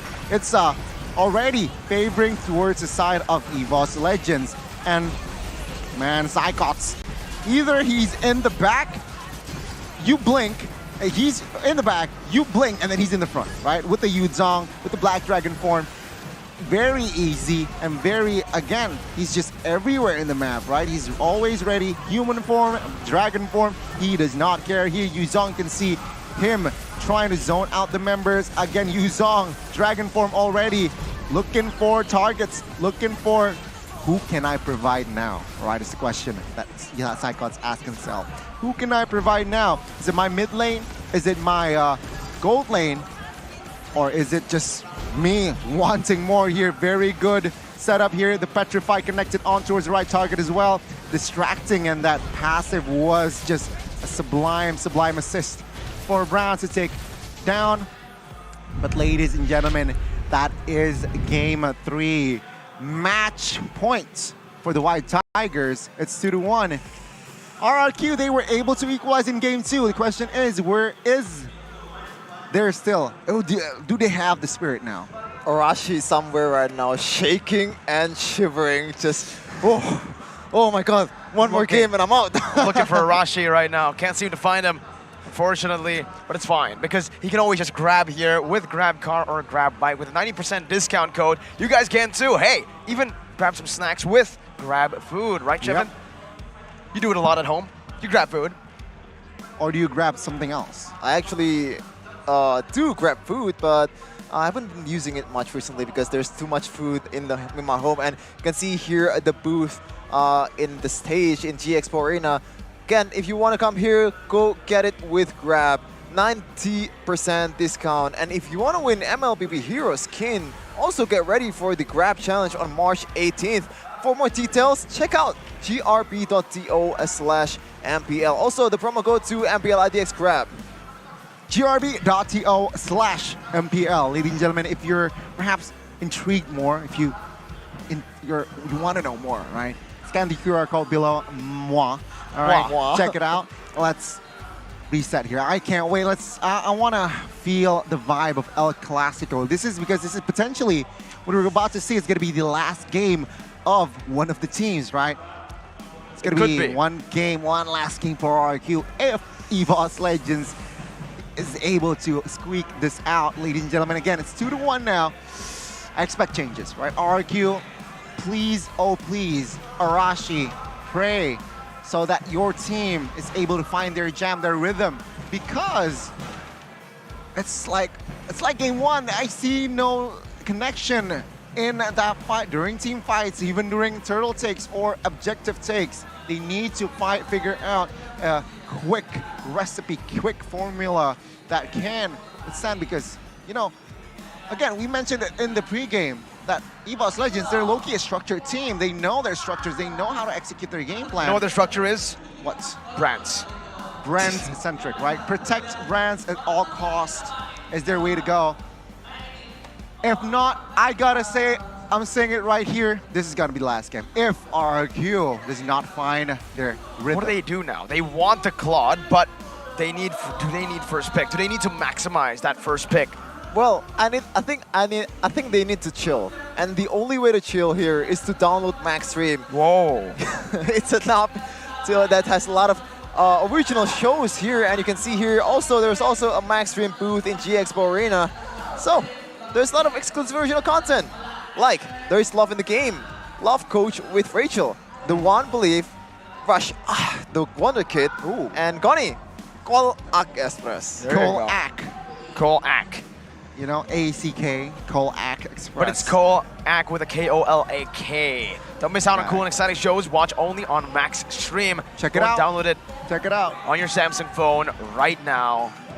Well, ladies and gentlemen, that is gonna be game number 3. Game number 3. Yeah, Into man. game number 4 we go. Game numero 4. Fun fact, Alter Ego, how they beat RRQ was 3-1 in the series. So right now, RRQ really hates the number 3-1. I guess. So what's next, Goni? What's next? Yep. It's game 4. Game numero 4. All right, ladies and gentlemen, again, 2-1. EVOS Legends, all they need to do now is focus, all right? They tend to somehow also get overzealous. To believe. Yeah, they need to get overzealous, usually. And then achieve. Believe, conceive, and They achieve. need to be the samurais. They need to make EVOS look like average blokes. Average blokes. I like the term there, but man, Your term. what? Okay, the first game, I voted for RRQ. Second game, I voted for EVOS. Third game, I voted for RRQ. It looks like You are the curse. It's contagious, Mirko. No, so far I am mere blessing every single team I predict in the town prediction. I did not want this to happen, but it is happening. Alter Ego, I predicted in the town prediction for them. They won against BTR, and then again against RRQ, and then EVOS beat Geek, and now it's EVOS beating RRQ, so Mere Bless is on full effect right now. We'll see if RRQ can break that, because hey man, it's gonna be pretty tough, Goni. Oh, it's very tough, right? It's looking at their composition, well, looking at their situation here. Bangduk, come on. Bangduk. Wake up, all right? Come on, bring Wake your up. team together so that in the light of dawn, it can translate through. So, EVOS Legends now, look at Bronze, right? He's cold. He's cold, all right? Game recap, though, it's a little bit of a landslide here. I expect, again, from the drafts, right? A Claude ban should come through. Just that just makes more sense. And except RRQ is on the blue side. Well, yeah, that's the exception. Or maybe just want to have a swag points, just want to have a style points, just don't bend the Claude and leave it to Skylar and try to counter it. That might be a recipe for disaster, but at least you get the swag points. But let's see here. I'm going to give you guys a spoiler. I'm going to pick RRQ for this match because, yeah, I want to end this as soon as possible. So there you go. It's the Chefin Curse and Mere Bless. Somehow, I don't know how we swap places, Chefin, but here we are. RRQ game number 4. A lot of adjustments need to be made here, not just in the draft, but in how they tackle the game, how they execute their game plan, because, man, Lemon on the Lapu, his signature pick, there was a lot of miscalculations, like you mentioned here, that he needs to refine in Game 4. If that doesn't happen, EVOS might just knock RRQ out. Here it is, the draft. RRQ do not take first pick. Still EVOS with the first pick, and there is still no Claude ban yet. Adjustment made for EVOS with a Diggy ban as in game number 3, but will RRQ also adjust with a Claude ban is the question here. I do think that's one of the keys to victory for this game. You've seen how brands can pop off with the Claude, with the right support in Hijime and Psychots with the MVP Dragon there. Send it to you, but Samsung.C as 23 series. Oh lordy! The confidence. There's always a thin line between confidence and arrogance, Gani. And what do you think it is? That is called obsession. Right? Obsession, okay. So- You're dodging the question there. Obsessed. If you're an obsessed person, you will do everything every time. Well, let's see. Claude just first picked. Again, 3 games in a row here. Given towards EVOS. Sure, they can defend and win that first game. But RRQ now, they will switch it up. It will still be the Foresta, but now not the Fredrin. They will secure the Arlet.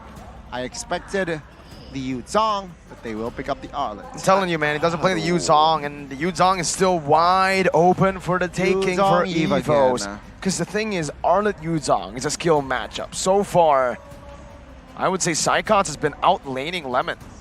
So picking up the Yuzong here would make a lot of sense. Why not just stick to the plan, man? Real world inflation adds so much to the team. With this comp already with the Farsight enemy team, I don't see why they should change. I really don't. Like, there's nothing from the side of RRQ right now that forces EVOS to change their drafts. It was on my board right earlier. Claude, Yuzong, and as well as Eve, the CYY effects in first phase. Oh, 3 games, they have collected that. And now this time RRQ. Okay. 1-1, Carry, Brody, which is it gonna be? It's gonna be the 1-1 again against the Claude. I am really worried that Nasi Uduk or Bangduk will be the next victim here. Oh no. What victim? M4. What victim are you talking about here? Oh, you know what?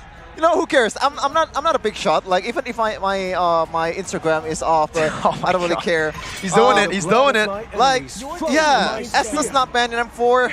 Achil transform to Adi. If Claude is not banned here in MPL ID, what will Bangduk transform to? Masduk? I mean, he was Nasi Udok back in the day, so. Well, yeah. Mbaduk. Bangduk. Well, ladies and gentlemen, it's going to be the second phase, and it seems like it's the Mincetar now banned out. Very interesting, right? Dreams were, I don't know, his impact on that Mincetar game wasn't really evident, but I guess it creates a nuisance for side of 1-1. EVOS Legends now. What will we have in Go for the same bans, no? Like the Franco and the Kufra or the Atlas. Franco and Atlas now, I think, might be the option for EVOS Legends just to nail RRQ's hero pool for Vin down.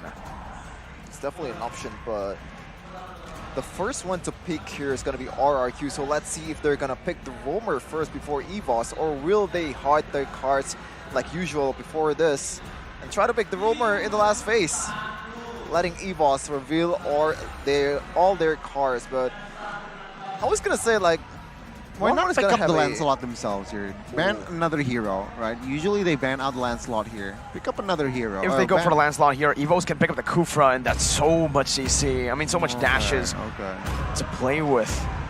But it's a single target though.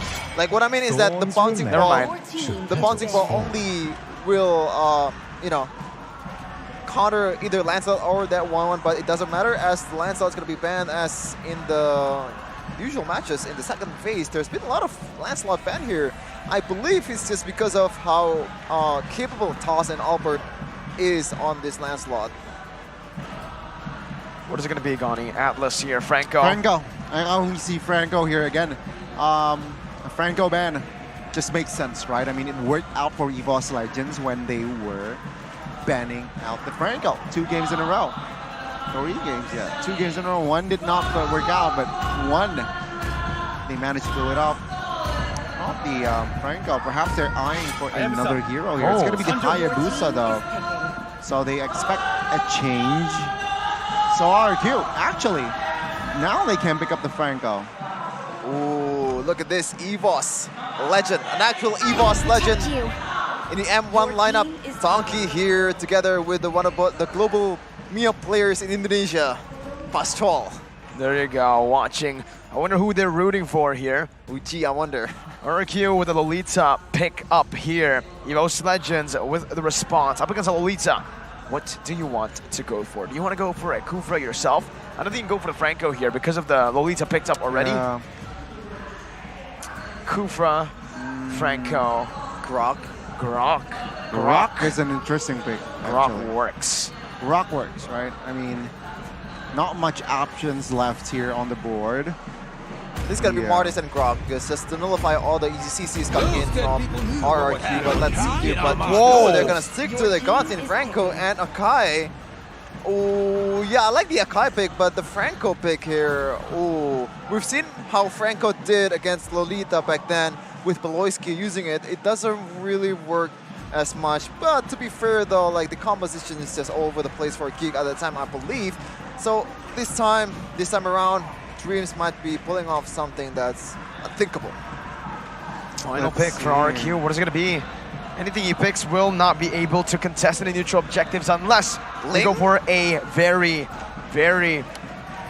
I would say if the Akai gets picked up, the Benedetta is a solid jungler that can actually have a lot to say in the neutral objective contest with the mobility as well. No, it's the Fredrin. Bit too risky to pick the Benedetta, you know. It is a big risk, but it's always the standard pick. What the Fredrin here against the Akai? Well, it just comes down to like how they're gonna exhaust that heavy spin before that 50-50 begins, just like the other game. But this time around, it's tossed with the Retribution, so it's not gonna be in the front line that much. Win will try to, the Dreams will try to tank that much damage for EVOS Legends, but we'll see if that's the case in game 2 or game number 4, I believe. Let's see, ladies and gentlemen. The Heroes has been set.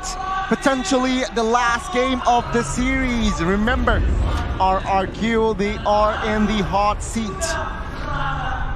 If they fail to win this game, they will go home. Their run for MSC will be gone. Land of Dawn. Let's see. Ladies and gentlemen, here it is, the Land of Dawn. RRQ's last hope is in this game. Will they equalize or will they fall for the first time in 4 seasons out of Grand Finals? Let's see if they'll actually go for the MPL ID throne or make their own throne instead in their gaming house. So far though, RRQ in the back foot, 2-1.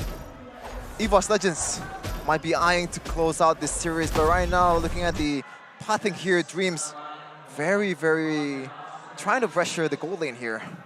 Of course, here, looking at the rumor, of course, they really want to somehow get and pressure the gold lane. But it seems like, again, with the emblems here, Vin and Lemon opting for the same emblems, right?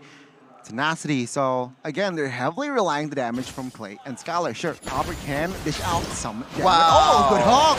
Good hook. Vin brought back already. That's a lot of HP burnt out for Vin. Off to regen though. Is it worth a flicker for that play? Might be not actually, but Grants definitely having having better time with that flicker burnt out. But Grants, man, like the micro plays, the side steps, and the ways that he played the last tags in his back to prevent the stun is just insane, man. Like, this guy deserves the C-Games not for sure. Yeah, give him style points, man. The flicker hook doesn't really matter if it's taken down, but give the points. Now, it's again quite slow 2 minutes here. Not much of action to per se. But it's going to be the turtle now already. Oh, heavy spin popped. And it's on to Albert. The Fury's time to follow through. Albert taken very low. Actually might be taken down here. First blood over to the White Tigers. EVOS Legends as they look for the turtle now. Taz has the retreat. I don't know about this, man. Vin with the Luminous Blast gonna be cancelled out. He flickers forward, finding Taz. Wow. Lemon jumps in, and that might just be the steal coming in, but Psychos is there. Vin is the one who takes it for RRQ. Psychos wanting to find a kill now, jumping onto Vin. but that's going to be the damage coming through once again for the side of RRQ. What a steal, what a play. Yeah, no one expected that. The fact that you don't have any retribution and you still want to go for it, and in the end, you get the turtle, you get a kill towards the jungler. My, that was a really good shot call. That was a very good, again, execution, good chemistry. Again, EVOS Legends, I want to say chemistry because it seems like that is what RRQ is lacking for the past game, right? And this time around, RRQ, let's see. They are moving on towards the top side. What they need to do now is looking at their situation here. Again, very slow pace. Oh, if Dreams gets that hook, Well, give him another style point. style point, yeah. I was gonna say like, what is he gonna do with that? But he forced to use the real world manipulation. Doesn't really need it though, as Taz actually cancel it out. But still, more of a safety point there instead of style points. Well, looking at again, talents. Told you. Okay, let's see if the Chefin curse is real. Okay, it's only 3. Let's see if this will extend to 4. As right now, RQ with that turtle just now moving on to an 800 gold lead. Not that big of a lead, but any lead is fine for you at this point. Like you don't want to have a disadvantage game for you in this kind of situation. 2-1, and you have to win in this position. Toss. Final slash and everything with a feather airstrike too. So ultimate's burnt down. 14 seconds for the turtle. That will be proper time for RQ to set up here, but that's a feathered airstrike and a final slash wasted too. How long is the cooldown on both those ultimates? I think for now it's around 30, but bloody hunt. Everything used, and there you go. Bottom side, they weren't able to find Taz. Top side, they are able to find Skylar with Finn. Taken very low. Living on Blast is charged in, but I don't think that's really going to be able to do anything except for buy some more time. EVOS Legends weren't able to siege the turret down, not getting a single hit onto the turret shield. And RQ, do they come out on top in that trade? I think they do come out on top, but that's an intelligent play from EVOS, man. The fact that they really know that the heavy spin is not there, and also it's a Franco. You're gonna most likely lose that roaming or securing position from Vin. So they choose to go for a gold laner pick, but that was a big gamble. Like all the ults poured in, all the flickers poured in the end it pays off a little bit. That was a huge gamble, right? Still here, everything still, I feel like, hangs the balance here. Very, very steady, very even game. EVOS Legends, they do not want to go crazy in their match point here. It seems like they do not want to go for the gamble, quote-unquote, plays. Oh my god. Beautiful onto Vin right now, but it's going to be Brands who gets locked down. That's a kill over to EVOS Legends. Brands trying to run away right now, but it is Lemon who picks up the kill with the final slash. EVOS still able to do some damage control as they clear out the waves. Dreams. That hook will be sidestepped away from by Clay, and meanwhile, Psychot, always this menace in the other side of the map, just taking an objective for his team. It's 2 times right now. Lemon has been letting the turret go very, very early in the game, just not clearing the lane first before he goes towards a cross-line map gang. Is that a bad thing, Connie? Well, looking at it, right, they were rotating as far towards the south side. What was the goal? The goal was to get the brands, right? They did get brands, but fortunately, forward side of EVOS Legends, there's compensation. Psychops claiming that structure bot side means that perhaps EVOS Legends can play around that bot side area. And that means to be careful here from side of RRQ. Because with that in mind, Arlet now needs to take care of that lane. Last turtle here will go up. It seems like EVOS Legends, they do not want to give Albert the perfect turtle in this game. I don't know though, Lemon has the final slash. He can't actually say a lot in this team fight, but a bloody hunt comes down, beautifully placed onto Lemon to stop that final slash from happening, and that's going to be an easy, clean turtle take for EVOS Legends, finally getting one on the board for themselves as Psychot clears that bottom lane. Dreams is waiting in the bush, Albert reads it out and gives Skylar a bit more space to farm and cut the waves. Brands, look at Brands just having an easy time, but Psychot, wow! read that perfectly. He pops the Furious Dive in time, and I think he might actually be able to escape because of that. Now with the Black Dragon form, he does. Beautiful deny, but up top, it might be a solo kill. Brands versus Lemon. We've seen this before. Purified by Brands. No reset on the Vengeance from Lemon. Toss starting to follow it up. No? Okay, but still, Brand's getting the turret very, very freely without any kind of compensation from RRQ. Yes, there is a trade, but the trade happens when you're pouring a lot of resources towards your EXP laner, towards your that Cyclops Yuzhong. In the end, Cyclops didn't get taken down, so I think that's a W for EVOS once again. Another dub indeed here, ladies and gentlemen. It's going to be a very, very tough battle now for the side of EVOS Legends, RRQ, because now 2 stun turrets taken. Oh, catch! Another beautiful catch right now as a Blazing Duet goes behind over the Guardian's Bulwark. The Illuminati Blast going to be cancelled out as the BMI comes down. Skylar will be able to maneuver all around, but Hijime falls before the weakness points can be popped. So no crossbow of Tang, just a trade. Hijime for Vin, definitely still worth it for RRQ. Good response, right from side of RRQ. They were able to see the opportunity where, yeah, no bloody hunt. It was on towards Vin. And Hijime, he was got there isolated and taken down. A very good transition from side of RRQ, who lost a member but traded for a worthy, more worthy hero. Let's see here, how will EVOS manage the lanes? They have Yuzhong, so they have a bit of rotation there with the Black Dragon form, can catch up in team fights real fast, so that's a plus for them in late game in terms of lane management. But we'll see, will RRQ be able to catch up to that, you know, forced arrow team fight? There you go, Dreams with the flicker onto Clay and an iron hook to seal his fate. That's the mid laner taken down. Mid lane turret tier 1 going to be taken down as well as Brands just places some damage back onto Albert. Sure, they're going to be able to find some compensation here with Dreams falling, but hey, if you're EVOS, you'll be happy with that trade. Happy as ever. Happy as ever. A turret and a kill trade? We'll take that any day. It's a mid laner too and a roamer. Toss still has the retribution and fast. Brands can still pop off as he picked up the corrosive side. See here, RRQ, they're stepping on towards a fight here, it seems like. Nas though. Uh-oh. Final slash already. Black Dragon form now used to open up the map as Lemon is going to be poked down. Feather Airstrike comes down as Taz pops in a heavy spin. Right now, going to be able to push the pace, and Taz wins it out. That's a cancel as well. Onto the non-blast. Crossbow and Tang is ready. It's going to be popped, but it's only on to the frontliners. Taz buying a whole lot of time in EVOS Legends. It's a 2-for-1 trade. 2 kills for the Lord. Brands now kiting Lemon away as he jumps in with a vengeance. Jumps in with a final slash. Lemon, let's see if he does it. The damage comes through. Brands wins it out. A beautiful play by EVOS, and Dreams with the conceal as well to get Brands out. Once again, EVOS getting the better trade, and right now they're not going to rush the Lord, as looks like RRQ will just clear this up real easy because there's not much resources. Look at the ults, look at the spells from EVOS Legends. They're just going to let this go and trying to make, you know, another compensation there in the bottom lane with the turret.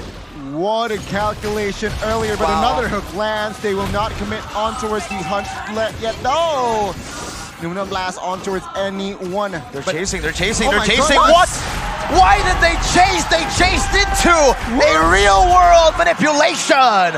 Skylar is down. Cyclops is running wild in the back line. Playing with the wings by wings. Able to escape. RRQ in shambles. What did Skylar just do? Wow, they miscalculated that again, the overcommitment play. Oh my goodness, now they're defending here, tier 2. All taken down, base turrets left, Lord, 90 seconds. Taking away at the items already, right? Here, Farsa, quite behind here if you compare it to Yves, where, of course, the damage from Yves will be greater. 1-1, already the items, but no good opening so far, right? Windtalker has been collected, but again, they need that opening to activate this 1-1 where actually Claude is just independent, right? 4-1-3, items done. UBS gold here, players gold. 9,000, almost 10,000 here. He is on another level. Rich guy Brands. Rich guy Brands. As said, but UBS gold, trust in gold, but man, Brands is definitely the one to trust, but Skylar, what was that? I think he's been watching too much Suicide Squad, so he's taking that literally, and right now, Brands is definitely trying to make something happen with a lot of resources in hand, but Albert. Still play? seal right now. Brands getting out with the BMI. The final slash only onto Taz. Who has that heavy spin. Oh. Taz actually takes him out of the real world manipulation. This could be bad for EVOS Legends. A lot of miscommunication there in the fight. And RRQ capitalized with the chaos that they were able to force onto EVOS. Lemon jumps in. Oh, final slash not connecting there. Brand's able to get out with the BMI. Very good reaction play there. Oh, feather airstrike to poke it, to poke Claude away. Lord is up though. Desperate play. Free play here, free Lord perhaps. Let's see what will EVOS do to delay the take. Let's say it's going to be Psychots right now. Burst it down. Brands coming in. Maruna Nature saves Skylar for a bit. Finn going to be pulled back. And that's going to be the kill coming in. Brands picks up the unstoppable. Hijume, will he be able to steal this one? No, he will not. RRQ want to stay in this game, want to stay in the series and in the playoffs. Ooh. This is the weakness of that Franco comp. It's a hit or miss.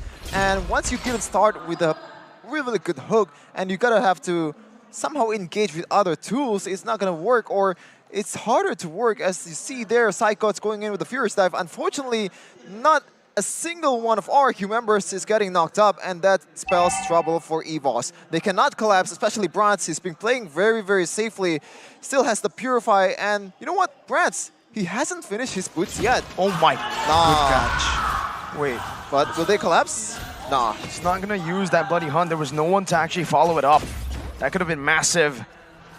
But EVOS Legends will have to defend this. Another hook goes out.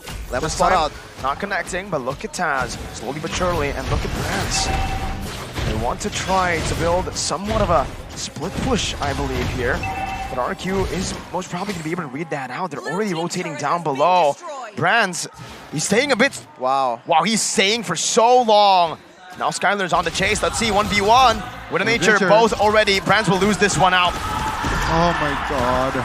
A good comeback there, Skylar with the Win of Nature play. And now, with 30 seconds down, it might spell trouble for side of EVOS Legends. RRQ, they're able to find that loophole that they need. Fortunately, Brands were all alone, but outside, He had the Purify. He didn't use it. The Purify takes away the weakness points, right? Exactly. Why didn't he press that one? And why was he... Oh my god, I don't know. Panic. Tier 2, yeah, Tier 2 now taken down. It's gonna be 7 seconds on that Lord. See, this is the thing, right? EVOS Legends, they lost a member, but there's no Lord to play around with. So again, fortunate for EVOS Legends. Meanwhile, when RRQ, they got kidnapped per se, or got picked up, there's always a Lord to play around with. So that's just so unfortunate for side of RRQ. Now, all they can do is, of course, doing the invades here. But even that, right? Taz is there to deny that away. still equal in gold, but 400 gold lead for RRQ. But in terms of map pressure, also equal. So it depends on how they'll on the push and how they'll camp it out. And Dreams looking like he wants to go for a flank here, a Dreams original flank. Original flank. And again, looking at the items here, it's just very much standard, right? Yeah. DHS, Malefic Roar, Golden Staff, Corrosion, Wind of Nature, Force out of the pod. Meanwhile, 1-1 here, he might opt for a Rose Gold Meteor, actually, seeing his item here. So he wants extra safety and extra shielding. Let's see though, will it come through or not? Will it come clutch or not, right? Now, RRQ, it's going to be a very equal game. Lord, though, this time is going to be up. Let's see the execution, turret-wise and as well as, I might say, gold-wise at this point, right? It's very equal. Yeah, it's a harder job for Dreams to land the hooks here compared to Vin. Can play much more reactively, and with a counter engage with a Moment Blast, it's easier. So right now, Dreams has a lot of burdens on his shoulder, trying to make something happen here. Vin, concealed play already popped. A bit too early maybe here. EVOS can still make a way inside of the Lord Pit. Finn has been spotted. And now it's going to be very hard for Vin to look for a position again, to look for those Numenon blasts. Mid lane going to be shoved in by EVOS Legends. Divine Glaive bought by Hijume. Lemon, what? He jumps in. Lemon again with a play. But it ends up being a play worth it for EVOS. Clay, the Purify is down. Black Dragon form gets popped. Lemon down. Sheffin and Gani. I'm already bored of talking it out, man. Like, Lemon once again, final slash to remember, I guess, and not knowing the potential members of EVOS Legends. Whoa, whoa, there. whoa, whoa. 4 people, Brass being Purified. way too brave here. Ben, It ends up being a great bait. Yeah. Hey, Inspire already with the Wind of Nature already and a goes man back. advantage. That should just be EVOS Legends now with a massive advantage. He Whoa. utilized it perfectly, but my goodness, does Clay have something to say about it? Albert walking up once again. Taz, no heavy spin. Oh my God! What is he on? His team underperforms, but Albert will be able to steal the Lord. Walks up like a Chad, takes it away, and says, we're here to play. The young prince denies the Lord. And EVOS Legends now are forced to defend RRQ. Let's see now, will they be able to defend? Well, EVOS Legends, will they be able to defend RRQ? Will they be able to end the game? With Clay, with Lolita, I gotta say, they have this potential, right? Minute number 18, EVOS Legends though, their high ground is also very, very strong. So it's not an easy task for RRQ to penetrate the base. It's harder here. Ben might be charging for a permanent blast. Brands holding it off. Taz now gonna be able to dash forwards. That's the final slash connecting onto Taz already. Psychos micromanaging the waves. Brands doing the same thing in the bottom lane. Mid lane base turret has been cracked wide open by the Enhanced Lord right now as the real world inflation comes down to take them and he's over. Taz gonna be able to pin 2 members down, bringing them back right now as Vin is gonna be melted down. Inspire, oh my God, what a hook from Dreams! Vin will fall and it's a double for Brands. Psychos with a Black Dragon form, running Skylar down, isolating Albert as Brands is still able to pop the Wind of Nature. 3-4-0 for the Tigers.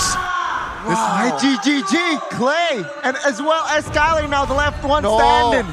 Let's see. Will you do it? Let's see. No, he will not, of course. But this might be it. Let's see. 20 seconds on Lemon.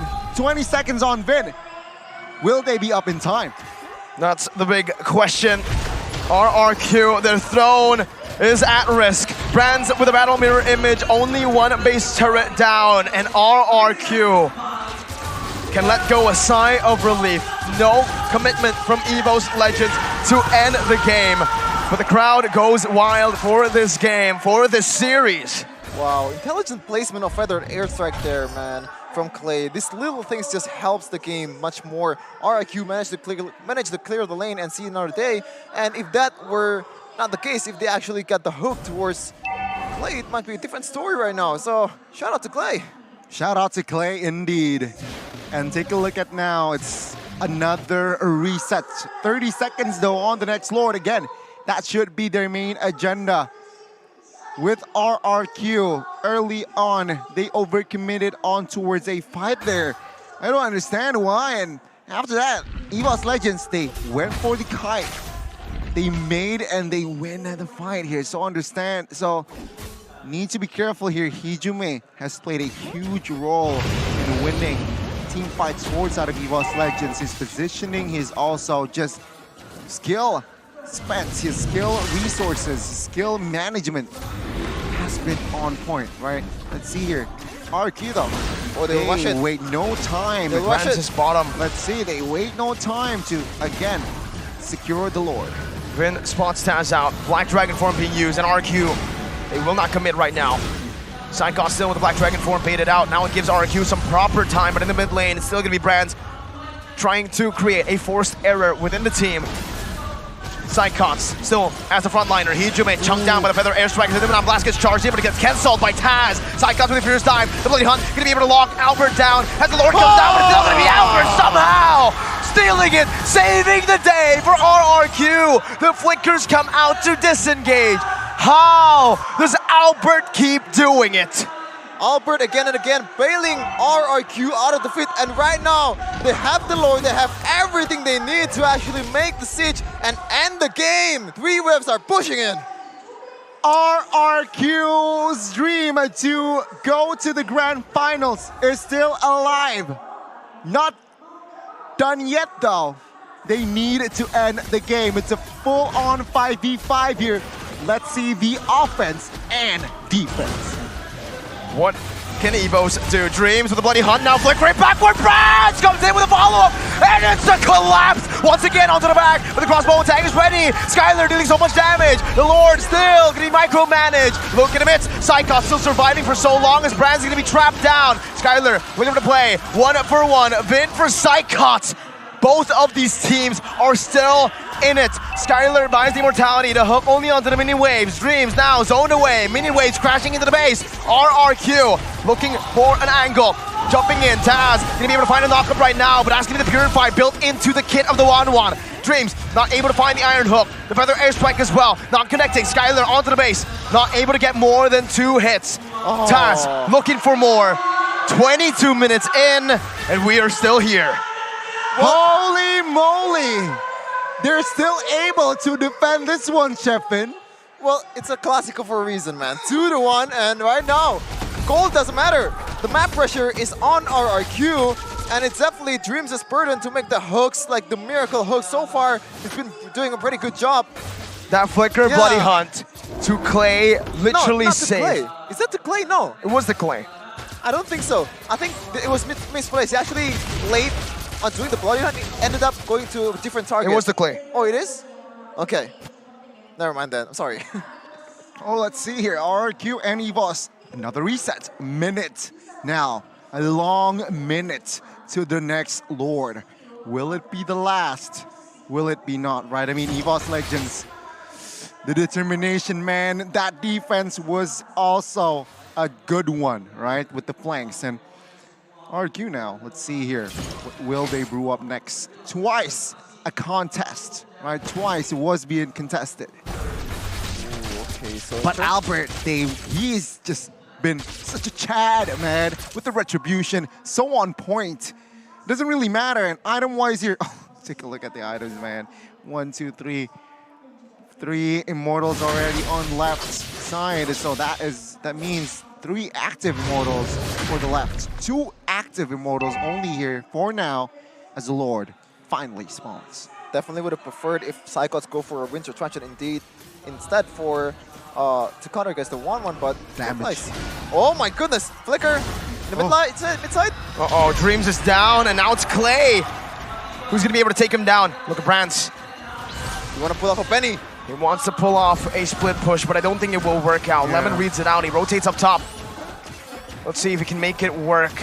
He's trying to make the play. Lemon is going to be able to jump in onto him, but he jumps out with the battle mirror image. Now Taz is with Hijume. Taz, crossbow tang ready. Heavy spin, gets popped in with the Winter Truncheon as well. Oh my god, that damage coming in almost takes Skylar down. Taz will fall up to the first skill.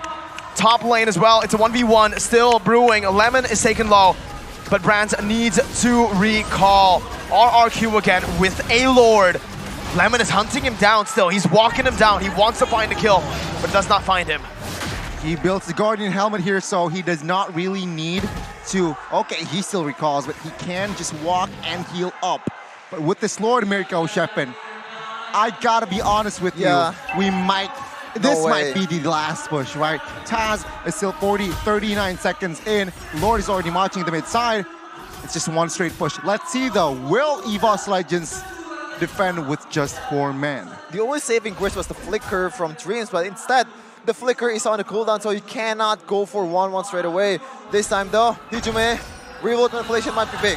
Psychos still, Winter Truncheon by Psychos right now. The Blazing Duet comes down with real world manipulation as well. There's own away. Dream still holding the Lord off. Beautiful micro management, but a lot of the resources have been utilized already. Hijume going to be stunned up, but he has the Flicker to get out. RRQ Lemon going to be able to find a final slash onto 2 members. Psychos in the midst of it all with a furious dive, but it might just be it for EVOS Legends. Dreams falls. EVOS 1 by 1. They crumble in this game.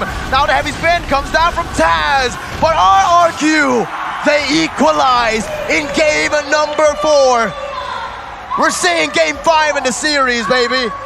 Best of 1. Here we go. El Clasico. Go in or go home. It's the ultimate match. It's the ultimate El Clasico today. Holy moly indeed. Take a look at the crowd. Both RRQ and EVOS, they are going at it. 2-2, and what a play from RRQ. They were able to just slowly but surely again, just by time, slow it down, tempo, control. Lemon made a couple of mistakes, but I feel like at the end, That final slash he really got is final. fine.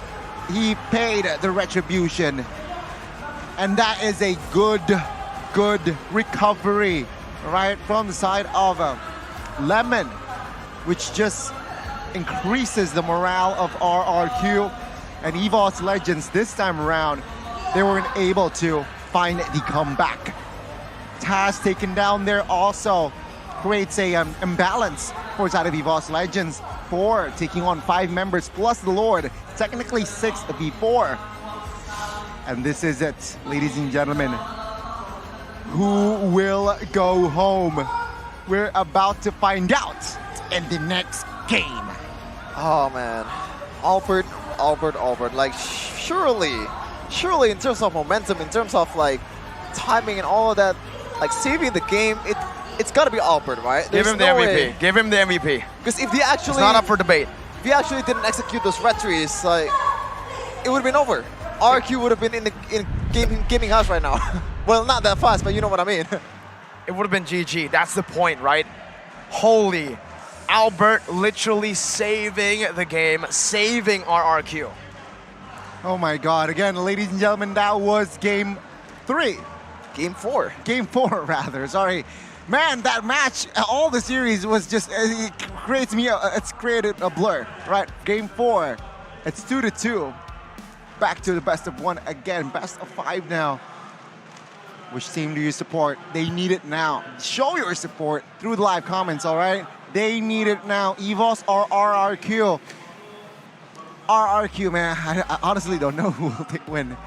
Now it's just a coin flip. It's anyone's game now. It's back to a best now. of 1 in a My 2-2 goodness. series. That lead, it's gone completely. And Wow. RRQ again, man, I just gotta give it to Albert. That was Albert. That was all Albert. Thank you. The retry from Albert, oh you. my God. Gave RRQ like 4 more lives in that game. It gave them the game. I'm actually kind of tired right now. No wonder. I wonder if all the players actually feeling the same right now. They're feeling much more tired, man. Yeah, it's just, and it's always an intense game, right? And finally, best of 1. It all comes down to it. It all comes down to it. Indeed, ladies and gentlemen, now though, it's gonna be, see the item builds, all right? The item builds is taking a look at the total kills. It's 14 and 15. Very, very tight here, it seems like. And I gotta give it to Albert. But again, I feel like Clay also did his part, right? With the feathered airstrike, this time around Vin, right? Also providing a lot of utility. And yeah, I mean, Clay was just unstoppable.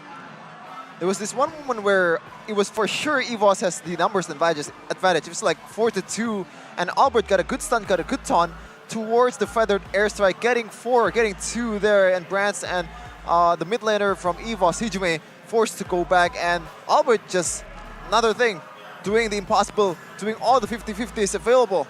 And right now, Albert might have to pull off another miracle again. If RRQ keeps up, you know, playing like this, if Lemon keeps on playing reactively like this, it might spell trouble for RRQ, and Albert has to save them once again. EVOS though, they might want to bank out on that brand's investment. Still, a very solid game aside from that 1v1 with Skylar, which is very, very questionable. As you said, Miracle, he has the Purify, he has the Wind of Nature, which if you actually macro it out, it might be Brand's game, but in the end, Skylar gets the better of him.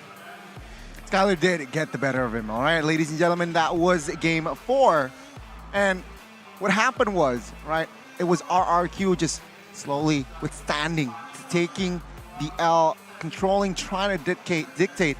But when contesting neutral objective, especially when we're talking about the Lord, there's one man with one finger that has perhaps the retribution here. Albert's retribution. The button is this big, all right? That is the very big button. Albert just clinches that retribution battle at a very good display again of poise and calculation that the young prince from Indo has shown us. And ladies and gentlemen, that was Game 4. Let's talk about the post-game here, all right? It's going to be Brands, going to be picking up the rich guy and the carry here. Still, right? Yeah. It does not matter. And Sandbag, of course, will be that Lolita, and the forgotten one will be Fredrin. Ladies and gentlemen, you know what? I just want to enjoy Mobile Legends for Game 5, all right? so you're not gonna cast. I'm still going to be casting, but I do Okay. not want to care who wins because I feel like both teams here deserve, but it's not going to be Albert. It is going to be the Fruit. I disagree with this. I'm sorry, man. I usually don't want to say anything when the MVP comes up, but this is Albert's one. I will give it to Albert, ladies and gentlemen. I want to say Albert. There is no way it's anyone else except for Albert in this game. I'm sorry, man. It was, come on. What does the man have to do to get an MVP? Albert deserves that one, and I'll give it to Albert. I agree. I mean, without his retributions, without his... It's Albert or nothing. There's no way. Like, come on, man. He saved the game. He literally took the game, and he said, this game is RRQ's. Albert, give it to Albert. No. Yeah. I agree. I mean, We're Lemon. casters, by the way. We're not supposed to say that, and we can see the highlight here from this game. Impact player Albert, the other Albert, take us through it. Well, the other Albert will say that in this game, it was very back and forth in that early, but it was actually EVOS who struck first and claimed victory in the control of the maps. They managed to take down more structures, which means they were able to have more playground, right? RRQ, though, a lot of mistakes here, especially from the MVP himself, made a couple of blunders that might just cost them the control, right? Thankfully, RRQ, they are able to find the smallest window to turn the game around, and that was what happened after, of course, Albert's multiple retribution. Lemon then paid retribution himself after a somewhat of a reckless early game. He's able to find his jam in that mid game, in that late game as well, and it was just a matter of death timers right at that point. One member taken down might cost them the game, and that was also what happened with Taz taken down. The timing was just not perfect for us out of EVOS Legends. Lord was taken, that was a 6v4. That timers were just a little bit too much. They're overwhelmed RRQ. Man, it's always to see a 50-50. It's always the one who wins gets all the glories. The one who wins always, oh my god, MVP Albert carrying RRQ. But the other one, Taz, he might get flamed in social media after for this real. if Oh my god. EVOS actually loses this game, which maybe it's true, maybe not. We'll see in a second. We'll see. Wow. I'm really tired, man. Hey, don't worry, man, Hey. because the players aren't tired as well, Sheffin. But you gotta keep going to see who the best is, and we are here to deliver that for MPL Indonesia. Ladies and gentlemen, we're about to go for a break, I believe. Yeah, and a very much needed break. And yeah, we're signing out for Game 4. Let's see who wins in Game 5.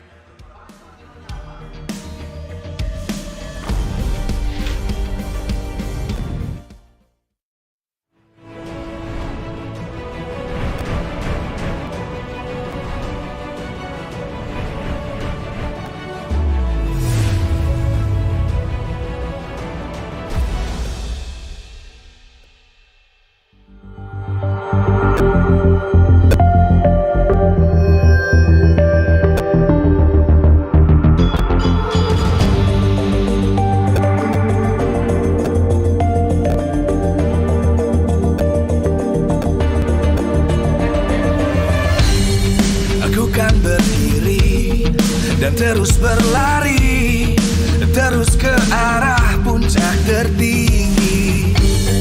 Ku takkan berhenti, hanya sampai di sini. Kemenangan abadi menanti. You know we won't miss if we unite our focus. And if you haven't noticed,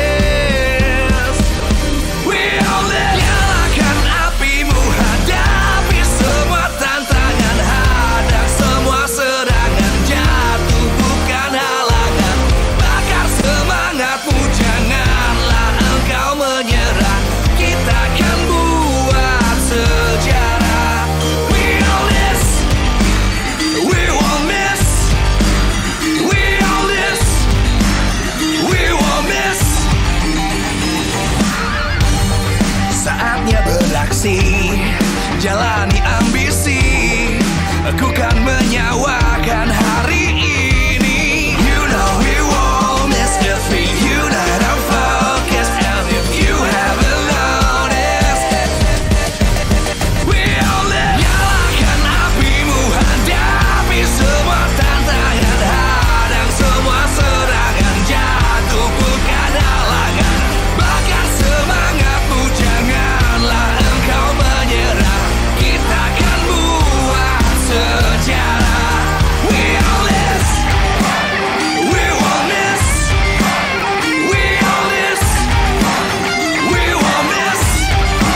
terus berlari, terus ke arah puncak tertinggi.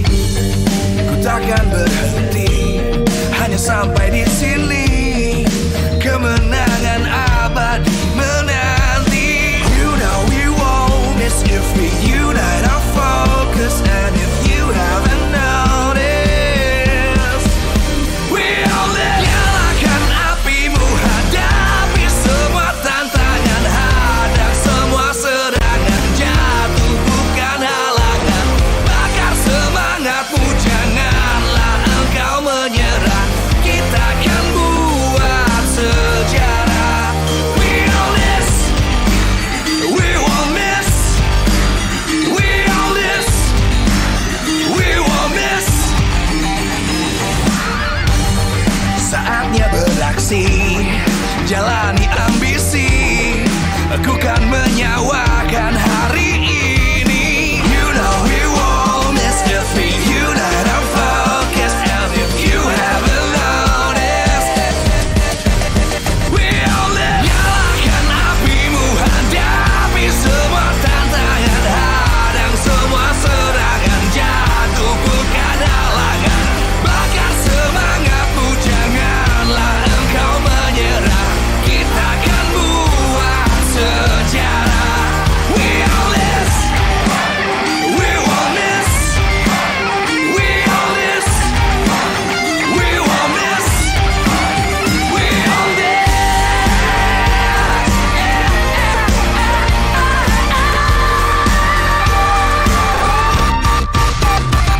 Nyalakan apimu, hadapi semua tantangan, hadang semua serangan, jatuh bukan halangan. Bakar semangatmu, janganlah engkau menyerah. Kita akan buat sejarah. We all this.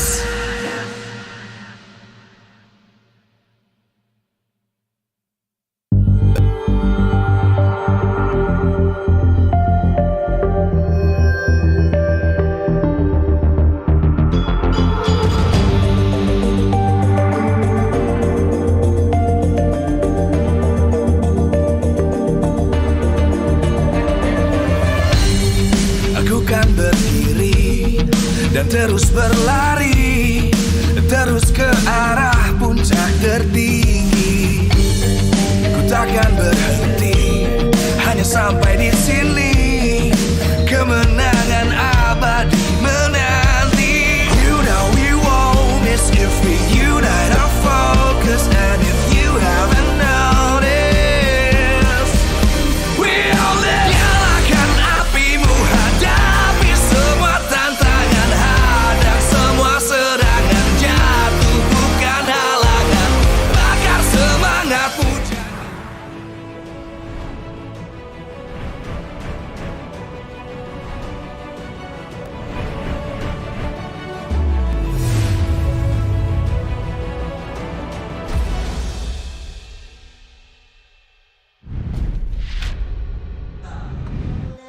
Welcome back to Ultimate Classico Game 5. The decider, the one who wins will go to the lower bracket finals, and the one who loses will go home and shatter dreams, I guess. Shatter dreams. Their hope will not be continued in these playoffs. We'll see if Dreams gets his dream shattered, or maybe it's RRQ here. EVOS and RRQ. EVOS had the lead 2-1.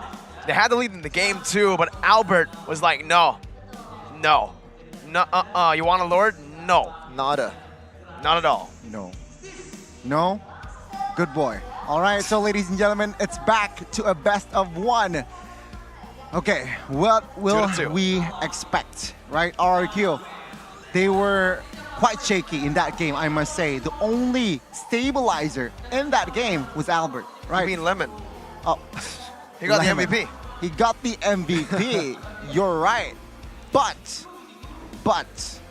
Albert was the one who stabilized that game. MVP, sure, we have to move on. Right? We have to move Yeah. on. But in that game, Albert deserves MVP in the English desk, in the English caster's desk at least.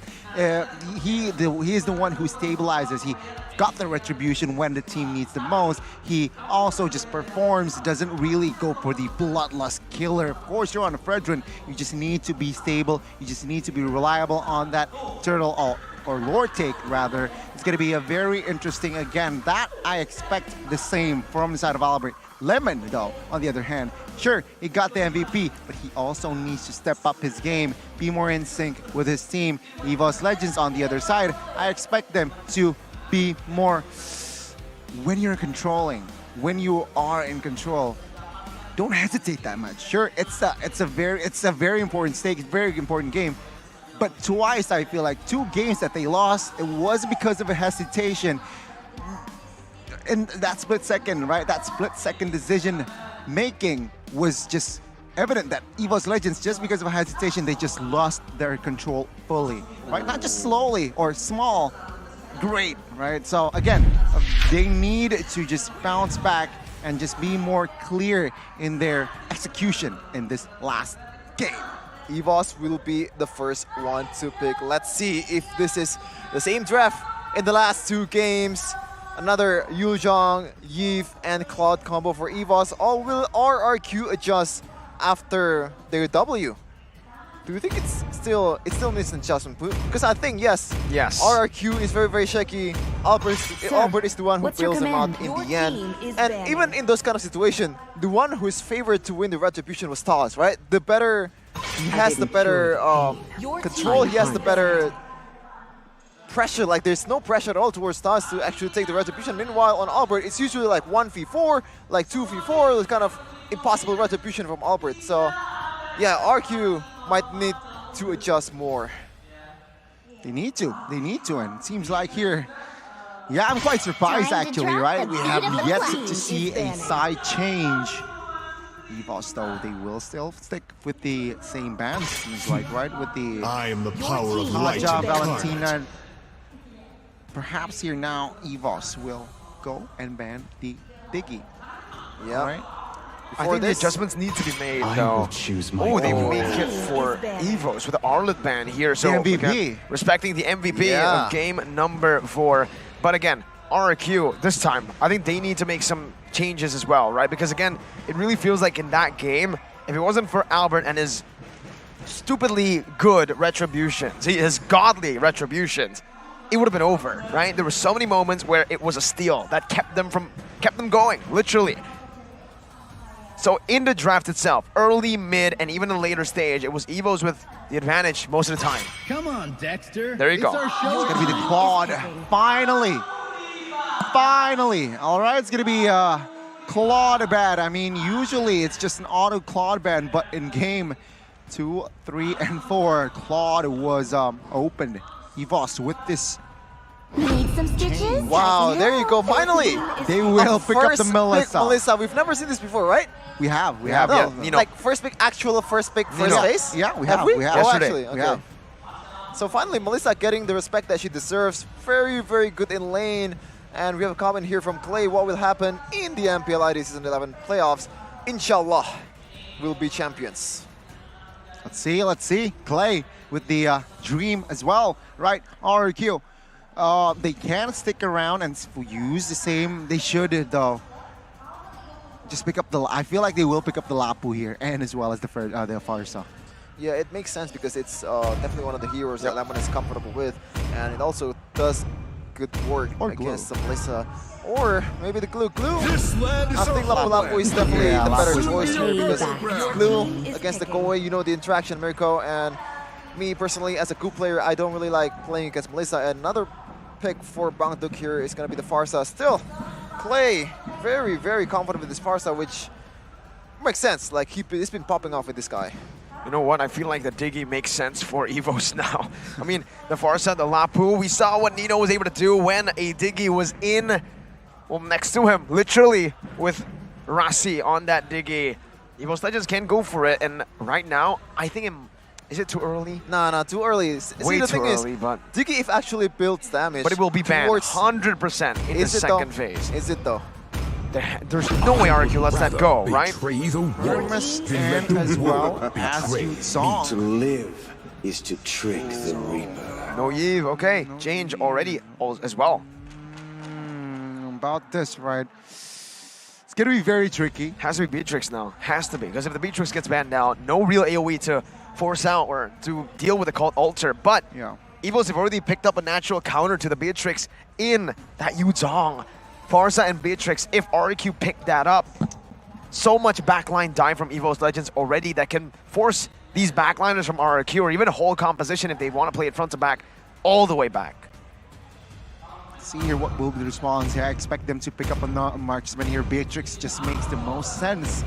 It seems like here what we're gonna do what they are going to do. It's gonna be the Beatrix in the second phase. Here we go. I expect them to ban the Diggy here from side of RRQ. Agreed. I don't think so. I really don't think They so. need to be able to locate that. Let's just see, okay? See, I don't really like the initial interaction of Diki and Farsal, especially in the late game. Diki needs to be close to be able to drop that time bomb, and Feathered Airstrike is just one hit can force you to pop that. Makes sense. What should I call it? Time journey.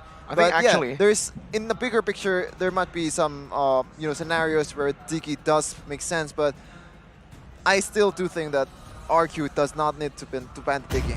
Do they want to go for, if it's not the Diggy, Vermis Estes? That's a combo that we have seen before. It's going to be the Franco ban, though, from the side of RRQ right now. So again, Diggy, Estes, these supportive heroes are still up for grabs.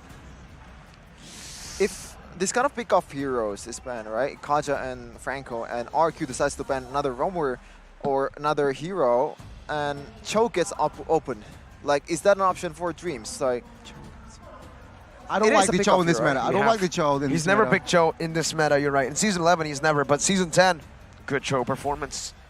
it really depends on your skill ceiling, right? That's why a lot of PH players have been very, very... Exactly. PH players can comfortable. pull it off, but Heidi players, I don't think they can pull it off. The only A one who second is phase, comfortable is Keyboy. Only Keyboy, and somehow he doesn't even play it. That says a Horology lot, is my right? craft. It's You gonna wanna be the go for Diggy. pickoffs then. Actual EVOS. They are the ones who Hello, is going to my ban the friend. Diggy out. There you go. It's gonna be the SS ban comes through again. They do not want to go for the combination of the Call Altar and as well as the blessing of the Moon Goddess here. It seems like EVOS though. What are they going to ban? I feel like a Kufra ban just makes most sense here from the side of EVOS. Or if this is a rank game, it's Lolita ban? Protect you. Atlas Atlas ban? ban. Yeah, but Lolita is gonna be Okay, the so option Atlas is for open. RQ. It is. Yeah, Atlas just makes the most sense, I guess, but it kind of feels like it's a bit too straightforward, isn't it? I think it's solid, right? Up against a Pyramus, EVOS Legends will most likely be going for a composition that clumps up Clump, together. So RRQ can make that adjustment. We know the Atlas Fatal Links to a Bennett's Rage to a Feather Airstrike combo can be Famous fighter as well. crazy. And yeah, the Atlas, surely enough, gets picked up. And so far, it is looking really good for RRQ. Well, the only option here, I think, is Martis, and probably the only... Lancelot can also Oh play yeah, here. that does make sense, but the roamer though, that's the big question here. Like, the Diggy's gone, the Lolita is gone, so there's no like counter-engage potential. Florin. What will they pick? Florin? Oh, very dangerous. Really? I don't think in this comp they want to go for a Florin. But hey, if they really want to double down on that healing, that clumped up team fights, then sure, some sustain against an Atlas. Oh, the Akai, bro. The Akai makes sense here. Yeah. Kai Jungle You're right. and Oh, Adita. Adita. Okay. We double it down. Okay. What? It's gonna be the Lancelot. Wow. So you predicted it. Not the best win rate here, 33%. And Kadira on Dreams. He has not been playing this hero a lot because it gets banned. It either gets banned or when it doesn't get banned, the situation just does not call for it.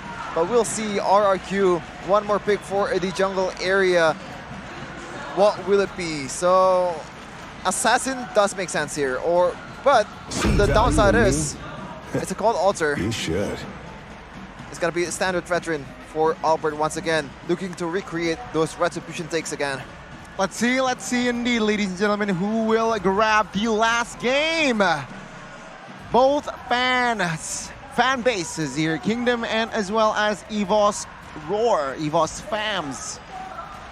They are exploding right now, literally. So, ladies and gentlemen, Mirko, welcome us to the portal here in a bit to witness and find the conclusion of the El Clasico lower brackets MPL ID playoffs season 11. Here it is, ladies and gentlemen. This is it for the finals, lower brackets. RRQ and EVOS Legends. Only one team can move forward to the next stage to face off against either ONIC or Alter Ego. Welcome to the land of Dawn for game number 5 of the El Clasico. Game number 5 again. Win or go home. It's looking like RRQ got the better draft in a sense. Like, you have the Atlas, you have all the options available, especially against a Cold Altar. It just disables you so much. And I feel like that initial feathered airstrike from Clay is gonna be huge to kind of pop up that Cold Altar or anything that EVOS is trying to do before this. Let's see, both mid laners here opt for a Purify, it seems like. And, well, with Dreams and Psychots, Kadita and Yuzong, that signifies the Petrifies, right? Notorious here, both heroes. So it's gonna add more somehow layers to the crowd control that both of this hero can give. It's gonna be a very, very early game-centric here forward side of EVOS Legends. Do note that Atlas here, somehow his impact pre-level 4 is non-existent, and this is why First Blood. Was gonna say that, exploited. Connie. Was gonna say that, and you put the words right in my mouth. The only thing that Atlas can do in before the level 4 is just disengage and try to deal a bit of damage. But in this case, Human Dreams has a lot of tools to actually burst him down, and it's an Atlas with a support emblem, so it's not gonna be tanky as if it is with maybe a tank emblem. But in the top lane here, it's been a chess match for Lemon and Psycho. It's very, very patient in taking the lanes. See here again, it's going to be a very, very slow start again. Atlas will seek that level 4 ASAP to, again, just be that impact, give that impact, right?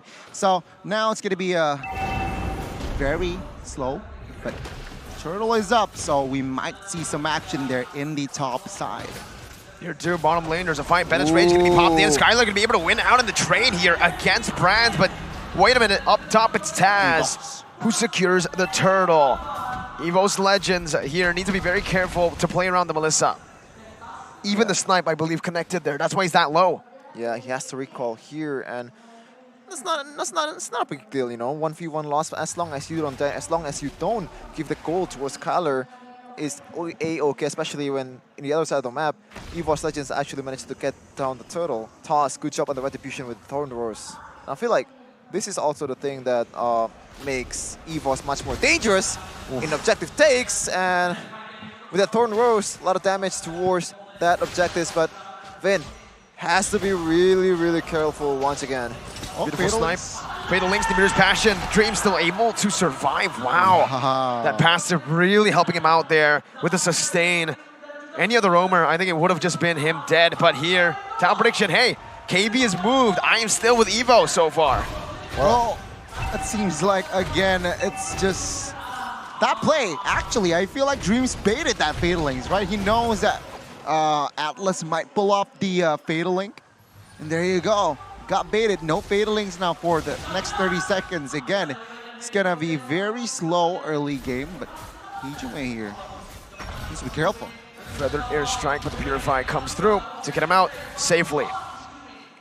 Interesting enough, Taz goes towards the EXP lane much more than gold lane. Might be the pathing of the jungle that makes him do that, but I feel like Brands definitely needs some help here, even though he was supposed to win the lane. In this case, though, just before, he actually one level down and got capped by Skylar's Beatrice just now too. And E-Dreams might be looking for a gang towards Skylar. Yeah, he might here. It seems like your EVOS Legends still slowing down their tempo, looking for the right opportunity to perhaps claim control in the early phase. But Taz here needs to be careful. Puncture already used, and Lemon once again very, very early. Finn getting taken down. Oh, the damage comes through though. Lemon's gonna be taken very low right now with the damage as well, but it's gonna be Taz who secures it. 2 kills over to EVOS Legends. It's a trade. 2 for 1, technically. But the bottom lane, RRQ are gonna be able to push that tempo, getting a lot of gold into Skylar's pockets. Brand's doing the same thing, but remember, Skylar's there farming up the gold buffed minions. Need to be careful indeed here. RRQ, they find compensation in that gold shield turret top side. They decide to switch as well. So Yuzong going to the bot side. It's over minute number 5. So I guess they want more somehow. Sure, they want more security, right? Top side 2v1 here. The Lapu Lemon here seems to be the main focus from the EVOS side. It's 3-0 with both teams getting the total, but instead the gold lead is not there. It's just 300 for EVOS Legends, 100 for each kill. Like, this is what makes RRQ good. Always know when to get the gold, especially Albert with the farm. Nothing just yet. Albert almost getting tossed on a taunt there, but Finn or Dreams might be eyeing for a cheeky pick. Clay has a Purify though. He needs to play very slow, and he does. He just used the rough waves, and now it actually might be just a bait. Clay perfectly played, and Albert with a proper response to take Dreams down. First kill, RRQ are on the board. You know what I like though? He knows that when Clay's probably gonna use the pet Purify, but in the end, he actually didn't use it. But Psychos, no way you're getting away from that. Yep. There you go. Well, it seems like it's going to be another structure taken down as well. A very good proactiveness there from the side of Vin. Flicker, conceal play was also made there. Flicker, Fatal Links. Psychops didn't even have the chance to go and pop that Black Dragon form. Turtle is up here, the last one. Who will get it? It stands. It's still 1-1. Neutral objective-wise, who will get that last turtle? Let's see. Should be favoring Taz with the puncture, with the stacks. But look at Dreams. He's zoning Clay away already as Finn jumps in with the perfect match, looking for an opening. Clay still able to zone away, and Taz wins the retry battle this time around with the stun by Lemon. Not able to connect. EVOS Legends will be able to equalize a bit. Taz looking for Skylar there with a puncture. But the goal lead is still in the grasps of the Kings, 1,000. Let's see here. What will they brew up after that turtle take here? What will they translate to? Dreams here trying to harass Lemon in the top area. And it seems like RRQ, they also just slowing down their tempo here. Not much of an action-packed game. But Albert moves on towards Hujung, perhaps he wants to bait that call alter. Oh my god, so much damage. The Bennett's Rage and the Appraiser's Wrath. Brand's though on the top side. He's going to be able to survive a gank there from Clay. So far, EVOS has been forcing the mirroring from Yuzong towards that Beatrix, but Dreams might be in trouble, and he is in trouble, getting taken down by Skylar. Another kill, 2-0-0. That's another gold for your gold laner. But so far, Yuzong has been mirrored by Skylar, or it's actually backwards. Yuzong wants to get matched up with the Beatrix from EVOS. So how long will this last? When and why? That's a good question, right? Top structure now, taken down RRQ. They look for another structure here, perhaps. The inner turret now is going to be the target. It's not looking good for EVOS Legends. They are starting to lose grasp, man. RRQ, championship mentality. Let's see. Fatal Links now still intact. Well, no, it's still on cooldown, rather. 2k gold lead for RRQ. They're sitting in a very comfortable position right now, especially the turrets. They're basically untouched. Meanwhile, EVOS Legends already about 3 turrets down in top lane. Already base turret left. But right now, with that wave minion, with that pressure from RRQ, will they be able to secure the Lord here and end the series? There's a possibility. Taz getting knocked up now by Albert as he is able to utilize the puncture. Vin still having the flicker and the Fatal Links. Wants to hold off.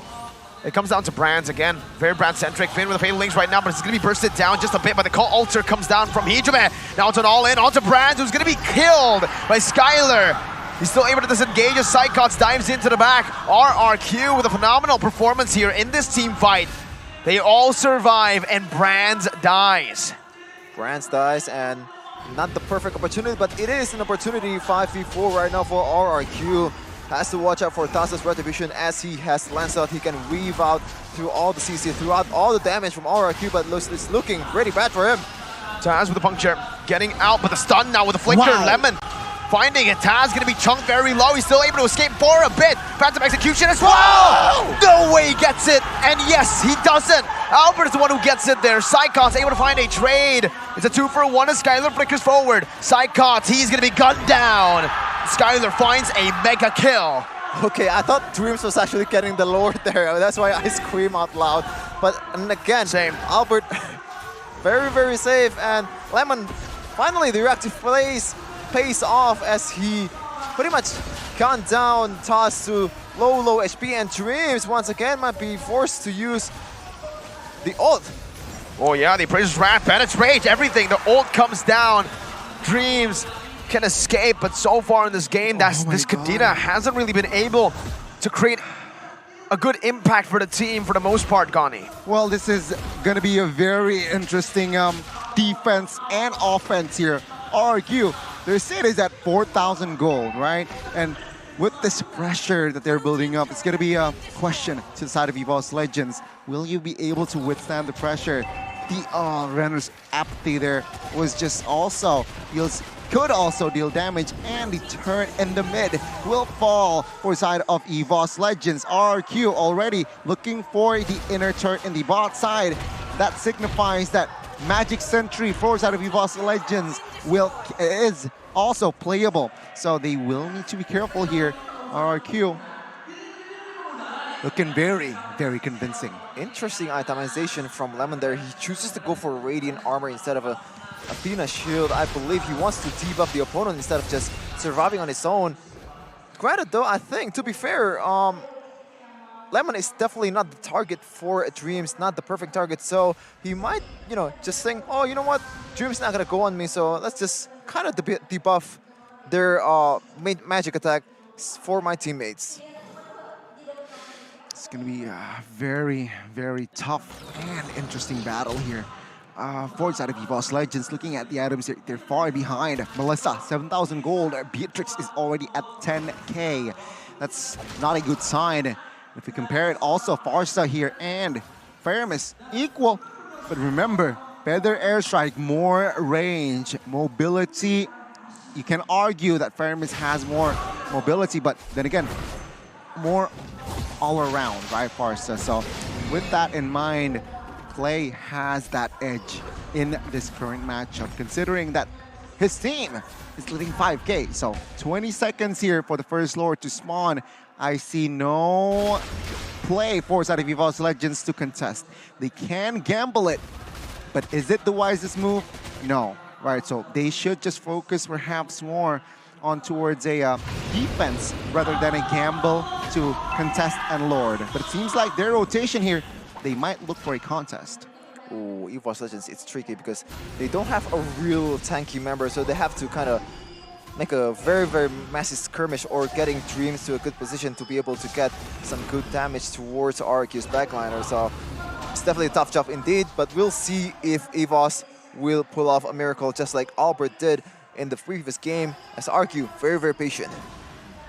In the Registry battles, it should be Taz who has a bit of an advantage here. Albert with the taunt and the dash, not connecting. Taz still there, and then RRQ decides to reset the Lord completely. They're still micromanaging the waves, utilizing the lead that they have built up. Brands is 2 levels below Skylar. Gold should also really favor this gold laner, Skylar, compared to Brands. For one moment, as long as Brands is able to free hit, it is disastrous for RRQ. That's why they're always reading, trying to find Brands wherever he is, and he is the main target. If RRQ doesn't find Brands, they do not fight. See here again, the setup. It seems like, yeah, both teams here just in the Lord dance here, just taking it slow. do not really want to commit on towards anything before they have clear information, right? There you go. That's information. Vin is in the mid.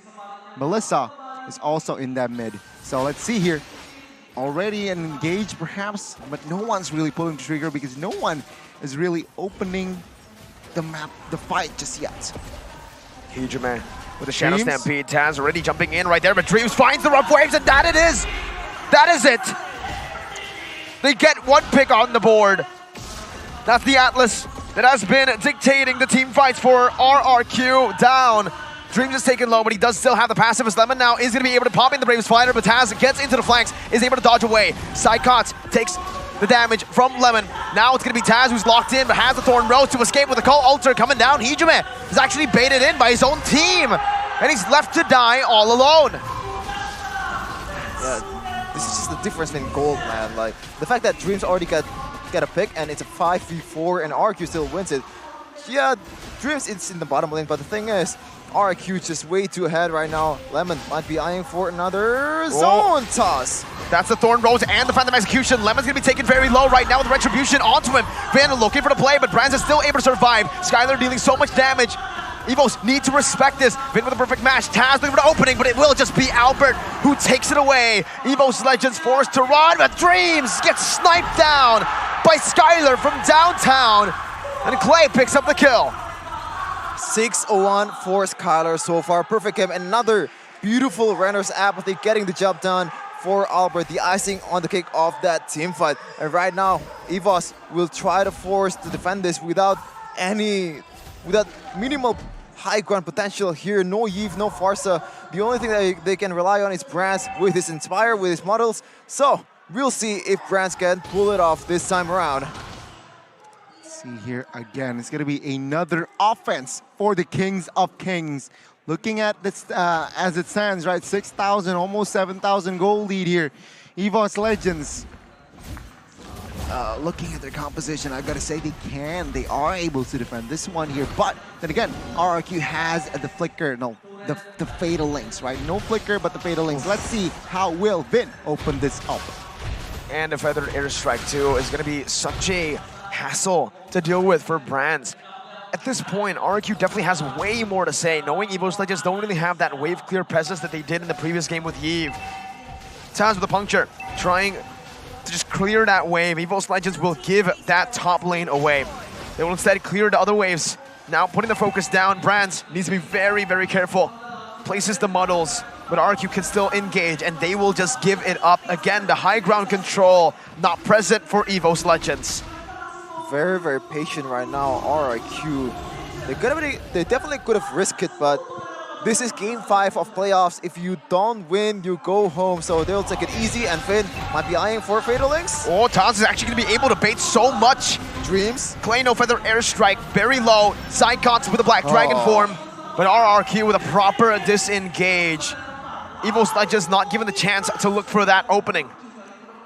2 base turrets here taken down. So with that Lord, it wasn't really to end it just yet here, it seems like. You're right, Vin played it disciplinedly here, does not go for the crazy perfect match and a Fatal X combo, but this time he has Flicker. I think things might change. And he's flanking too?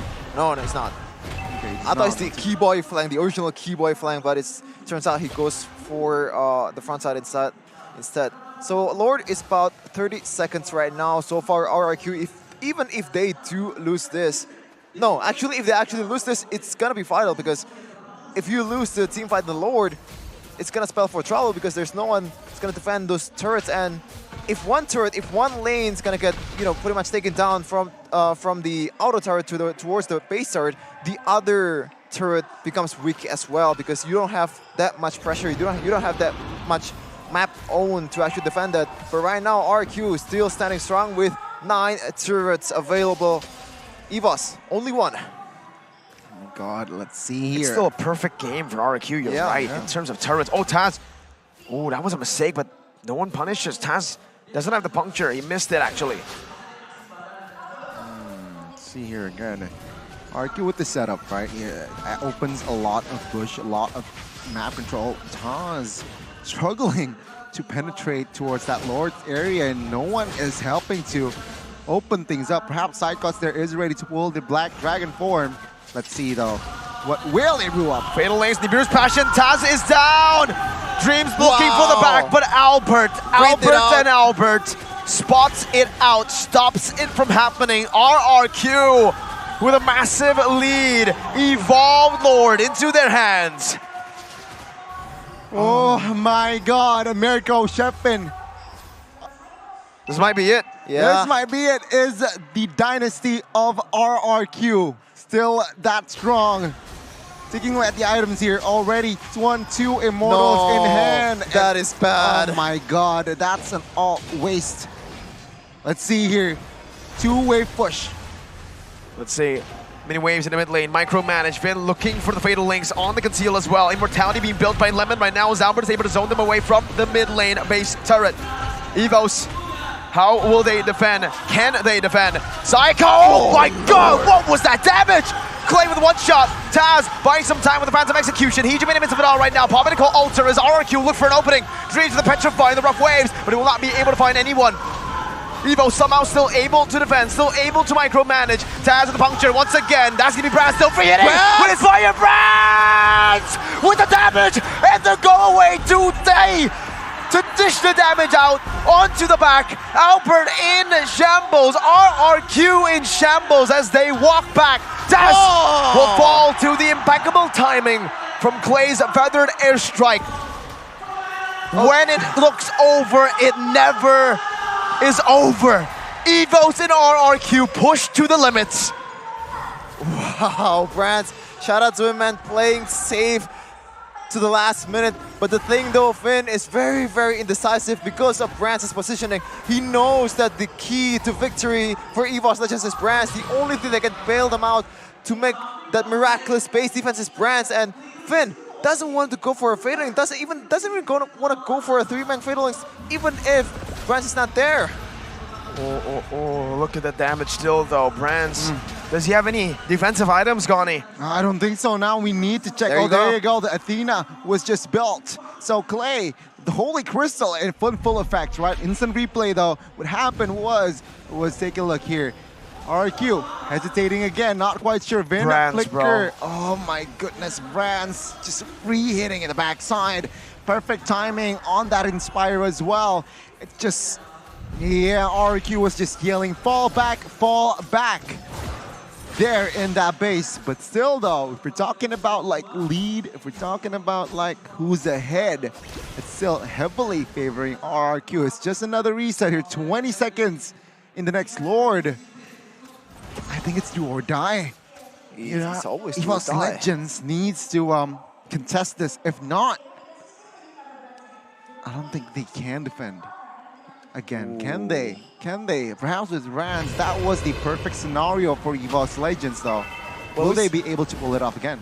Before this, we said that this was it. Like, there's no way. There's just No the only high thing that can ground. bail him out is Brands. But it turns out Brands just does wonders for EVOS Legends. But this time around, RRQ, they want to get this Lord as safe as possible. And Lemon might be eyeing for another early previous fighter just to get Taz down. Bot lane though, the web pressure, as always for RRQ, still 9 turrets available. Another homework for EVOS Legends to do, so let's see who will be clearing that minion in the bottom lane. I don't think they can set anyone. They just need to clear it when it actually crashes into the base because it's way too far if they want to push it out. Remember, RRQ still have 9 turrets to play with. They have all the turrets remaining. EVOs are in a position where it's forced errors everywhere. Lemon with a stun, Taz with a disengage, Phantom Execution to the back. Taz looking for an opening desperately, but Albert isn't committing.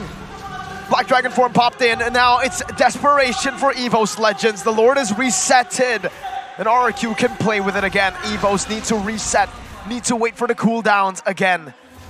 Wow, even if RRQ has the advantage there, RRQ knows that they have the better position, but Lemon goes in with another Bravest Fighter trying to shoo away Taz and Hijime. Yeah, he's low. He has to find another creep to somehow Melissa is bot side. use the spell fam. Yeah, Melissa's bot, and this is might be. Yeah. Yep. There's no way. Taz looking for the opening once again. Has the Thorn Rose. The Call Altar saves his life. EVOS Legends can see Dreams looking to steal, but A miracle will not happen here in the Lord Pit. EVOS are banking on a miracle to happen in the base. Oh my God. Again, EVOS Legends, they are going to, they are in the position of defense. Take a look at the change of shoes here for side of Fairness. He opts for a roam now, favor he adds in their composition. So 2 roams here, it seems like, for EVOS Legends. They understand that they're behind. 3 roams. Oh my, no, 2 roams. Oh, 3, Yu Zhong too. Wow. With the encourage. Oh, he just Fairness, sold. yeah. Fairness just sold his shoes, so only 2. Thank you so much, Ijume. The switch, all right, the switcheroo. Will this be the answer though to defend? RRQ, the Kings of Kings, looking for the end. The Kings looking to prolong their dynasty with ONIC. Taz, wait, Clay, RRQ are not going to be able to utilize this for now. The Evolved Lord is all alone. If that airstrike comes down, Hijime is taken very low. Taz is still able to buy some time as Lemon pops in Bravest Fighter. Taz with a puncture, Lemon with a stun. Taz forced to back away. No further airstrike to play with. Dream's going to be caught there by Albert. Side cost now with Black Dragon form. Onto the back with a petrify on the Skylar! And they're up waves! But Skylar somehow is still able to defend! 3-man fatal links onto Brands! Now dealing some damage. The Lord still onto the base. Hijime finds the kill back. Brands is free hitting! No way! The Tigers have defended again! I have no words. The game for the Edges. The ultimate classical. Gold doesn't matter anymore. RRQ still has 9 turrets. Somehow, some way, EVOS, the White Tigers, still holding on to the base. What is going on? How have they done it? A miracle is an understatement, but there's a fight going on as the replay comes in. No, there's not. Okay, Skylar here. He gets away, but the fataling here does not connect onto the Melissa where it, oh my, the call altar, man, the call altar. Hijime was also the MVP there to help his teammates survive. Finn got the 3-man. What more could you ask for? He got the 3-man. Oh my God. Well, you gotta combine the act of that 3-man fatalings with a proper follow-up, but I think Finn doesn't see that all the members of RRQ doesn't have the resources, or even Skylar is not in the vicinity to actually punish. So that's why Brand is still able to live on and deal that amount of damage with the Trinity build and the Inspire 2. EVOS, what more do you have? What tricks are left in your sleeves? Even the real-time win probability doesn't believe it. Man, what do you think about this game, ladies and gentlemen? It's still going, we're going back to a half-an-hour game, it seems like now with the Lord, though. It's gonna come up, it's gonna spawn. RRQ, man, RRQ. And EVOS. What is this game? Hijime was clutch with the call altar. Brands was even clutcher, if that is even a word. It is a word for this game. For this game has literally created a new word. Exactly, he's even clutcher, right? The free hitting, the positioning, the timing that he pops off was just needed for the side of EVOS Legends. EVOS fams, they are now still roaring. Okay, not gonna lie, I'm not worried about RRQ taking the Lord, as in, I believe they can secure the Lord with ease with the wave pressure in the top lane. But the question still remains, how do they end the game when Brands is playing really safely in the back line, trying to wait out for the Finn, Fatal Links, and there you go. That's the window. A blunder. That's a window. Finn, no flicker, no Fatal Links. Instantly, EVOS pull the trigger. The Black Dragon form onto the back line right now with the Bravest Fighter popped in as well. Brands with the go away. It's still going to be Lemon doing some damage right now. Psychos is able to CC Albert. 50-50 onto the Lord. Here it is. It's Taz! Who secures it? And EVOS, they start roaring. They start pouncing on their prey. Waiting. 28 minutes is when they strike. Ladies and gentlemen, that was EVOS Legends at their peak. RRQ, one window. They saw and they seized it. They managed to force the fight. They managed to find the right targeting. And let's see, 3v5 with the Lord. EVOS Legends looks to end the dynasty of RRQ. The kingdom has fallen one by one. The members will fall as well. Versus Albert. Next is Lemon. EVOS have done it. They have taken RRQ down. Miracles! Miracles after miracles! The White Tigers! Oh my God, the Kings! Tasting the taste of despair right now. They have everything that they need to end the game, but they cannot close out EVOS Legends. It's the team of legends. Ladies and gentlemen, this just in. RRQ's kingdom has fallen. I repeat, this just in. RRQ's dynasty kingdom has fallen. RRQ have gotten the better of EVOS